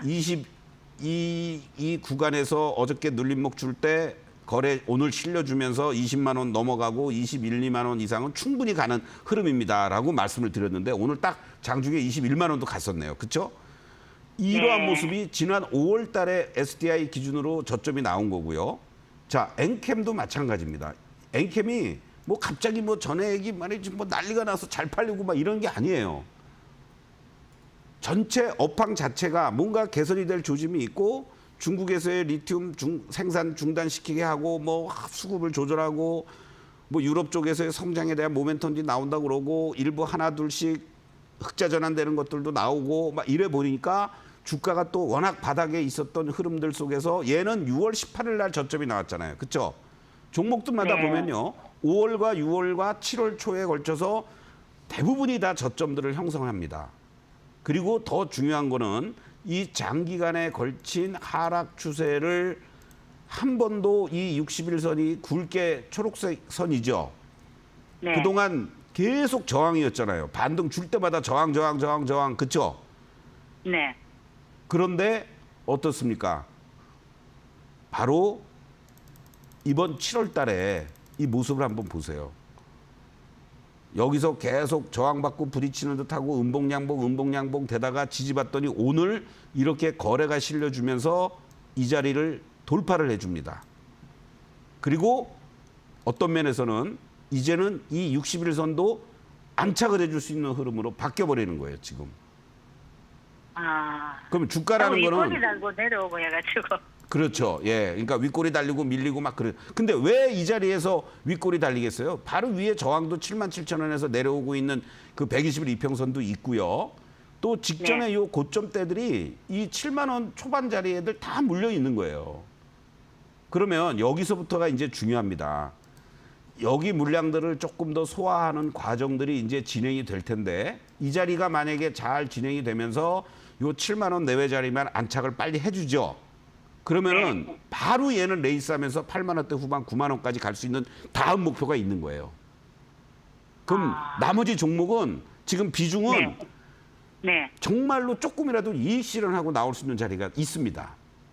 그러니까 조금 더 인내하세요, 이제. 아니, 네. 몇 년 동안에 걸쳐서 고생하셨는데 지금 이제 막 고개를 들려고 그러는데 아이고 됐다야 나는 이제 너랑 이별할래 그러면서 손실을 최소화시킨 것만 해도 나는 다행이야라고 도망가지 마시고 네. 조금만 더 인내하시고 만약에 이 소위 고점 매도 저점 매수가 가능하시면 이렇게도 네. 권장해 드릴 수 있어요. 뭐 8만 원 이상 9만 원까지 가기가 당장에는 힘들지 모르니까 7만 원 5천 원 정도 7만 5천 원 정도에 내가 만약에 1000주가 있다 그러면 500주 매도하세요. 네. 그리고 그 물량을 7만 원 초반짜리가 만약에 다시 되죠. 네. 그러면은 뭐 550주 600주라도 살 수 있을 거 아니에요. 그렇죠? 네. 그러면은 전체 기존에 8만 원대에 갖고 있었던 물량하고 같이 해서 단가를 다시 또 요 7만 원대 중반으로 낮출 수가 있습니다. 그런 다음에 다시 이제 이 종목이 갔다가 밀리고 지지받고 다시 8만 원 넘어가서 뭐 8만 5, 6천 원 간다 그러면은 깔끔하게 이익 실현하고 나올 수 있죠. 더 가는 거는 이제 뭐 그때 가서의 얘기고. 그렇게 그러면- 대응을 했으면 좋겠어요. 그러면 5% 오늘 매도했는데 이걸 추가 매수를 다시 할까요? 저도 괜찮다고 봅니다. 예. 아, 그래서 내일 만약에 음봉이 나오거나 밀리면 항상 쫓아가지는 마시고 아직은 네. 2차 전지 쪽들이 이쪽에 있는 이 저항 매물들이 계속 있어요. 여기도 보세요. 네. 이쪽에 지금 언제 때요? 이게 그러니까 올 8월 4월 달이죠. 그렇죠? 여기 네. 이렇게 거래된 네. 물량들도 있고 여기가 이렇게 저항이잖아요, 지금. 그러면 이 근처에만 가도 뭐 7만 원 근처만 와도 또 매도하려고 하는 물량들이 나오기 마련이라고요. 그러니까 절대 6만 한 뭐 5, 6천 원 정도라든가 만약에 내일 갭상승 나온다 건드리지 마시고 밀린다 네. 그러면 6만 한 내가 딱 가격을 정하셔. 6만 한 4, 5천 원, 5, 6천 원 꼬으면서 조금씩 분할 매수한다 이렇게 생각하시면 되겠죠. 아셨죠? 아, 네. 네. 네. 네, 감사합니다. 힘내십시오. 예. 네, 감사합니다. 네, 엔캠 전략 챙겨봤고요. 홀딩 전략 주셨습니다. 네, 저희 넥스트레이드 잠깐 살펴보고 가려고 하는데요. 오늘은 SK 이노베이션 한번 체크해 보도록 하겠습니다. 오후장 들어서 합병 안건 통과됐다라는 이야기 나와서 같이 한번 체크해 보면 좋을 것 같고요. 현재 구간에서도 좀 급등 흐름 이어가고 있는데요. 우선은 1대 1.6으로 합병 비율이 좀 나왔고요. 11월 1일에 공식 출범한다라는 소식 전해졌습니다. SK 이노베이션 좀 어떻게 보실까요, 위원님? 네, 일단 기본적으로 SK온, SKN무브 통합해서 뭔가 전력과 LNG 뭐 배터리 중심의 신성장축을 본격화하겠다. 네. 시장에서를 긍정적으로 보는 가장 큰 이유 중에 하나는 이 계열사 자회사들이 또 다른 어떤 상장을 하면서 기업의 가치가 좀 훼손되는 게 아니냐. 뭐 이런 우려가 해소가 됐다라는 거죠. 네, 그리고 맞습니다. 또 다른 자본 확충을 토대로 해서 SK 이노베이션의 단일 회사로서 2차 전지 쪽뿐만이 아니라 정유 쪽이라든가 이런 석유화학 쪽이라든가 이런 쪽 부분에서도 확충을 해나간다라는 이것은 일단 시장에서 긍정적인 모습으로 작용이 되고 있다. 이렇게 여러분들 보시면 좋을 것 같습니다. 그래서 더 자세한 얘기는 이제 여러분들 기사를 통해서 보시면 좋을 것 같고 지난번 구간에서 한번 이렇게 보자고요. 이렇게 급락을 했던 이후에 다른 여타 2차 전지 쪽들에 비해서 너무나도 크게 하락했던 그러한 모습들이 이제 연출이 됐고 얘도 5월 26일 날 저점이 나왔습니다만은 그리고 다시 한번 이렇게 급등의 이러한 호재성 재료도 나오면서 보여주었다가 이 숨고르기를 해주는 이러한 모습들이 잘 연출이 됐고 다시 이제 고개를 드는 이러한 모습들이 나타나고 있습니다. 외국인 기관들의 매수세가 적극적으로 들어왔다라는 거. 그렇다면 얘도 지난번에 이 고점이었던 이 12만 9천 원 이 자리를 빠르게 넘어가 주느냐가 1차적인 관건이다라고 말씀을 드리겠고요. 이 구간에서 긍정적인 흐름으로 진행이 돼준다면 오히려 다음 달에는요. 이 무너지지 말아야 됐을 자리, 저 저항의 자리보다도 요 15만 원 라인까지는 쉽게 갈 수 있는 흐름도 우리가 예상을 해볼 수 있지 않을까. 그렇기 때문에 SK 이노베이션도 다른 셀 업체와 달리 그동안 뭐 좀 여러 가지 논란도 많았습니다만 이제 대표적으로 LG 에너지 솔루션이라든가 그리고 또 삼성 SDI라든가 같이 놓고 SK 이노베이션도 여러분들이 좀 접근해도 될 만한 그러한 모습을 보여주고 있다. 이렇게 말씀드리겠습니다. 네, 그간 2차 전지 반등 흐름 나올 때 SK 이노베이션은 이런 탄력성을 좀 못 받아갔는데 이번에 좀 이런 소재들이 나오면서 영향 받아갈 수 있지 않을까라는 이야기 주셨고요. 1차 목표가는 15만 원 정도 제시해 주셨습니다. 저희 계속해서 고민 상담 이어가 볼 텐데요. 저희 다시 한번 함께하는 방법 안내해 드리도록 하겠습니다. 3가지 방법 통해서 저희와 함께 하실 수가 있고요. 나는 전화로 고민 나누고 싶다 하시는 분들은 02-3772-0269번으로 연락 주시면 되고요. 문자로 고민 남기고 싶다 하시는 분들은 샵 3772번, 또 유튜브 이용하고 싶으신 분들은 유튜브에 이데일리TV 검색하셔서 실시간 채팅에 내가 보유하고 있는 종목, 매수가, 비중 3가지 남겨주시면 될 것 같습니다. 저희는 잠시 화면 보고 바로 돌아오도록 하겠습니다.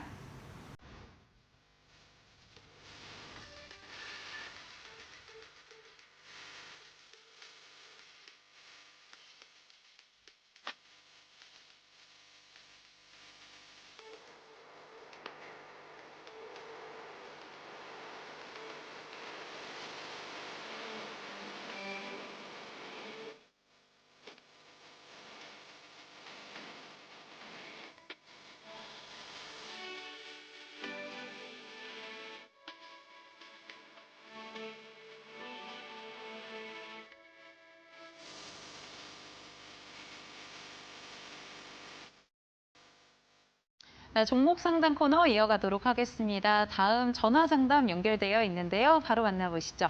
시청자님 안녕하세요. 네, 안녕하세요. 네, 어떤 종목 보유하고 네. 계실까요? 하나솔루션 37,000원에 20%요.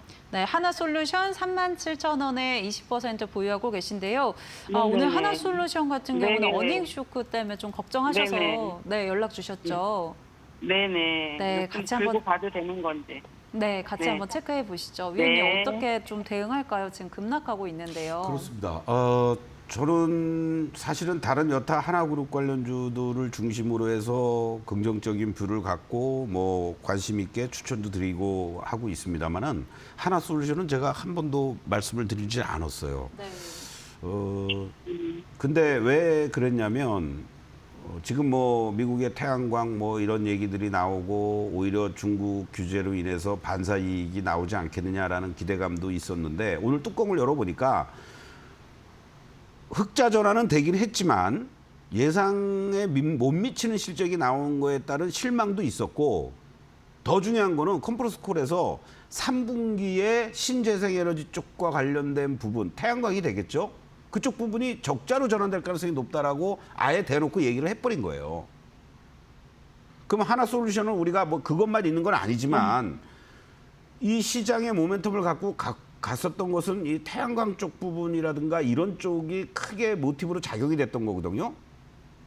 근데 회사 측에서 3분기부터 그 실적이 안 좋아질 걸로 얘기를 해버리니까 이건 뭐 말이 필요 없는 거죠. 그러니까 외국인 기관들이 이렇게 동시에 대규모 순매도를 오늘 보여준 거 아닙니까? 그렇죠? 예. 그러면 저는 개인적으로 사실 오늘 매도를 하셨어야 돼. 예. 그것 때문에 또 밀렸고 또 하나 참 주가라는 거는 절묘합니다. 자, 월봉의 모습을 한번 볼게요. 여기서 저점은 잡고 반등을 주는 것까지는 좋았는데 계속 지난 5월부터 저항대들이 있었죠. 5월의 고점 4750원, 또 6월의 고점 38,550원, 이번 7월의 고점 39,900원. 이 자리들이 뭐에 있어요? 제가 이 초록색이 딱 있는 60개월 이평선이 딱 저항으로 작용이 되면서 이거를 계속 못 넘어갔지 않습니까? 그렇죠? 그럼 얘는 엄청난 저항이란 얘기예요. 이게 이 자리가. 이게 무너지지 말아야 될 이 자리가. 그러면 여기서 이제 만약에 한 번 더 밀린다면 3만 원을 깨질 가능성이 높습니다. 3만 원 아니면 28,000원에 대한 이 자리들이 지지가 돼줘야 되는 거고 그렇게 되면 얘는 이제 어떻게 돼? 최선의 방법은 요 3만 원을 중심으로 해서 요 4만 원 사이에서 움직이는 거. 근데 지금 뭐 일단은 흑자 전환이 됐다라는 것 때문에 그 기대감으로 이렇게 이제 올라왔는데 전망이 불투명해 주가라는 거는 꿈을 먹고 사는 건데요. 3분기에 실적이 좀 좋아질 것 같다라는 얘기가 나오면 뭐 조금 미스가 예상치보다 낮게 나왔어도 이후에 어쨌든 흑자 전환을 했으니까 기대감을 크게 키워줄 수가 있을 텐데 그러면은 뭐 직전 고점 돌파하러 가는 모습이 3분기에 나올 수 있겠다. 근데 오히려 3분기 우리가 적자 될 것 같아요. 라고 해버리는데 무슨 동력으로 다시 이 직전 고점을 돌파하겠습니까? 힘들다고요. 저는 그렇게 봅니다. 그러면은 아주 운 좋게 35,000원 정도 온다.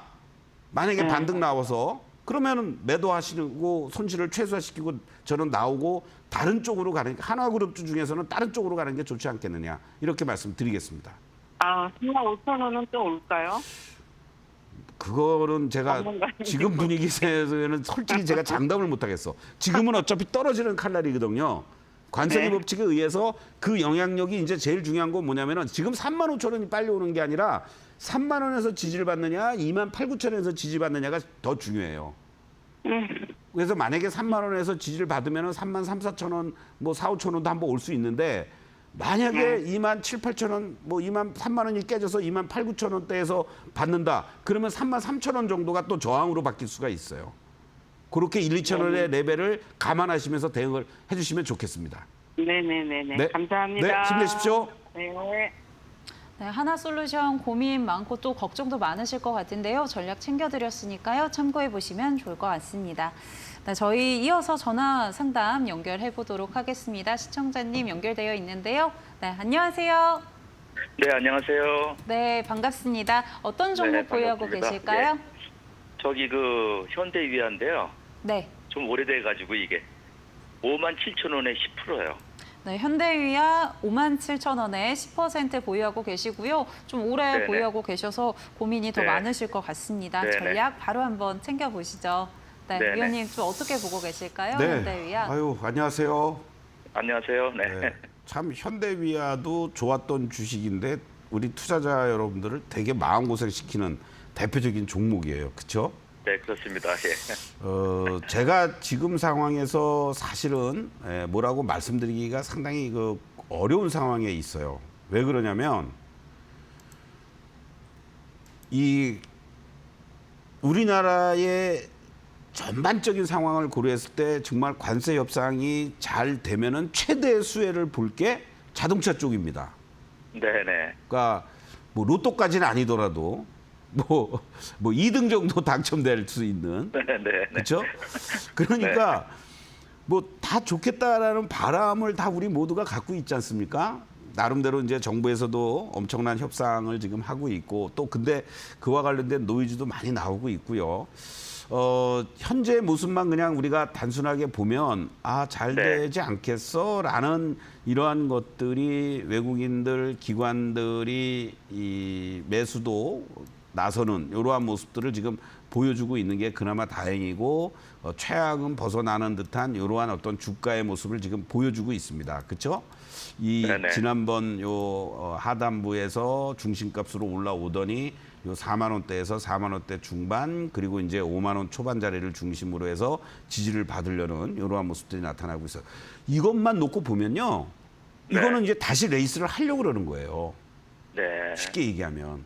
그런데 만약에 뭐 이게 잘 안 되고 우리의 기준점은 뭡니까? 최소한도 EU와 일본과 똑같이 그냥 뭐 15%만 해라 이 얘기거든요, 지금.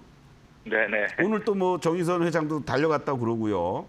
네. 그때 트럼프 취임하고 나서 미국에 투자한다는 얘기를 그때 하지 말고 지금 뭐 조금 플러스 더 알파 해가지고 했었으면 얼마나 좋겠어요. 근데 네네. 그러한 그 흐름들을 감안했을 때는 일단은 그냥 뭐 추가 매수라든가 이런 것도 하지 마시고 좀 지켜보시죠. 여태까지 고생하셨는데 제가 이렇게밖에 좀 어떻게 보면 무책임한데 그 뭐 방법이 없어요 지금. 그래서 여기서 만약에 가면은 그냥 이 6만 원 라인은 그냥 한 방에 그냥 쉽게 갈 수 있을 것 같습니다.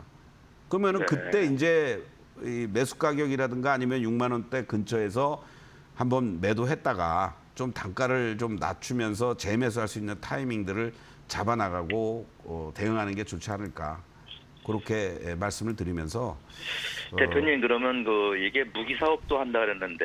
예. 지금 사실은 뭐 방산 쪽에도 연관이 돼 있고 뭐 네. 현대로템에도 뭐 납품을 일부 부품이라든가 이런 것도 하고 있거든요.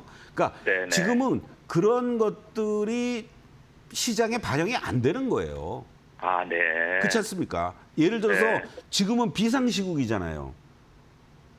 이 자동차 관세와 관련돼서 그런 다음에 이제 그것이 이제 잘 되면 그 다음에 이제 소위 현대 위아에 대한 리포트라든가 이런 것들도 계속 나오면서 뭐 방산 쪽에서도 또 이건 로봇도 하고 있습니다, 사실. 그리고 작년에 공작기계 부분 그 적자 부분도 뭐 매각해 버렸고요. 그러니까 좋은 쪽으로 보면 저도 현대 위아를 되게 좋아했던 주식이에요, 과거에. 그런데 이 여러 가지 상황들이 맞물리면서 너무나도 지금 좋지 못한 상황에 놓여져 있으니까 그런 것들이 안 들어오는 거죠. 그래서 제일 중요한 거는 진짜 내일이 될지 8월 1일이 될지 어떻게 될지 모르지만 그게 잘 되고 만약에 안 되더라도 주가가 일순간에 급락을 하는 모습이 한번 나온다. 그러면 저는 차라리 뭐 5만 원을 쉽게 깨면서 뭐 4만 5, 6천 원대로 간다. 그러면 저는 한 10% 정도 더 매수해도 된다고 봅니다. 차라리 급락을 역으로 이용할 수 있는 그렇게 중장기적으로도 가능하지 않을까 이렇게 말씀드리겠습니다. 네. 감사합니다. 네, 고맙습니다. 네, 현대위와 우선인 홀딩 전략 챙겨주셨고요. 오히려 급락할 때 좀 비중 확대해 보면 좋을 것 같다라고도 이야기해 주셨습니다. 저희 오늘 종목 상담은 여기서 마무리해 보도록 하겠습니다. 그러면 내일 시장은 또 어떻게 대응해야 될까 많은 분들 고민하고 계실 것 같은데요. 우선 궁금한 게 외국인들의 매수세는 어쨌든 계속 들어오고 있는데 시장이 참 순환매가 빨리 돌고 있는 것 같습니다. 그래서 내일도 이렇게 반도체 강세가 이어질 수 있을까? 이런 부분도 궁금한데요. 어저께 하루 쉬었었잖아요. 네. 월요일 날 그 낭보가 나오면서 그리고 하루 쉬었더니 오늘 또 급등을 했습니다. 맞습니다. 그런데 한 가지 아쉬운 것은 오늘 삼성전자가요. 장 마치는 그 단일가 들어가서 순간적으로 또 짱돌이 나왔습니다. 그러면서 사실은 그 장중 고점 대비하면은 밀리면서 끝났잖아요. 그렇죠? 이러한 부분들을 여러분들 잠깐 이게 우리가 분봉으로 이렇게 좀 보시겠는데 지금 이거예요. 오늘 3시 3분이었습니다. 2시 50분까지 룰루랄라 하면서 잘 가다가 이 3시 3분에 갑자기 짱돌이 이렇게 나온 거야. 누가 때렸으니까 밀린 거 아니겠어요? 네. 그러니까 이 부분들은 73,700원에서 일순간에 72,100원까지도 밀려버렸다가 조금 돌려놓고 그리고 30분에 72,600원으로 끝난 거죠. 그러니까 이런 부분들을 감안한다면 내일은 오히려 IT 쪽들이 단기적으로 아침에 만약에 또 갭상승이 나온다 이러한 그 흐름들이 연출이 되면 당연히 차익 매도 물량이 나올 겁니다. 그렇기 때문에 걔네들은 오히려 내일은 좀 IT 쪽들은 쉬고 오늘 좀 쉬었던 뭐 일부 조선이라든가 방산이라든가 전력이라든가 뭐 이런 쪽으로 여러분들이 또 관심을 두는 게 좋지 않을까 이런 말씀 드리면서 지금 외국인들이 시장을 주도하고 있는 상황임에도 불구하고 사실상 외국인들은 편식을 하고 있단 말이에요. 네. 그렇기 때문에 기관들이 또 매수 들어오는 쪽이라든가 또 숨고르기 했고 조정을 보였던 쪽이라든가 이런 쪽으로 여러분들이 오히려 순환 흐름을 대비하면서 분할 매수해 나가는 게 좋지 무조건 뭐 삼성전자 또 고고식이야 이러면서 달려든다? 그럼 또 물려요. 어차피 7만 원에 대한 지지 공방은 계속해서 삼성은 보일 겁니다. 그런 걸 염두에 두시면서 여러분들 대응하면 좋겠습니다. 네, 내일 시장 전략까지 같이 챙겨봤습니다. 네, 오늘 서동구 의원님과는 여기서 인사드리도록 하겠습니다. 고맙습니다. 네, 저희 애프터마켓 준비한 소식 여기까지입니다. 오늘 중복이라고 하는데요. 기운나는 음식 드시면서 편안한 저녁 보내시길 바라겠습니다. 저희는 내일 이 시간에 또 찾아뵙겠습니다. 함께해 주신 여러분 고맙습니다.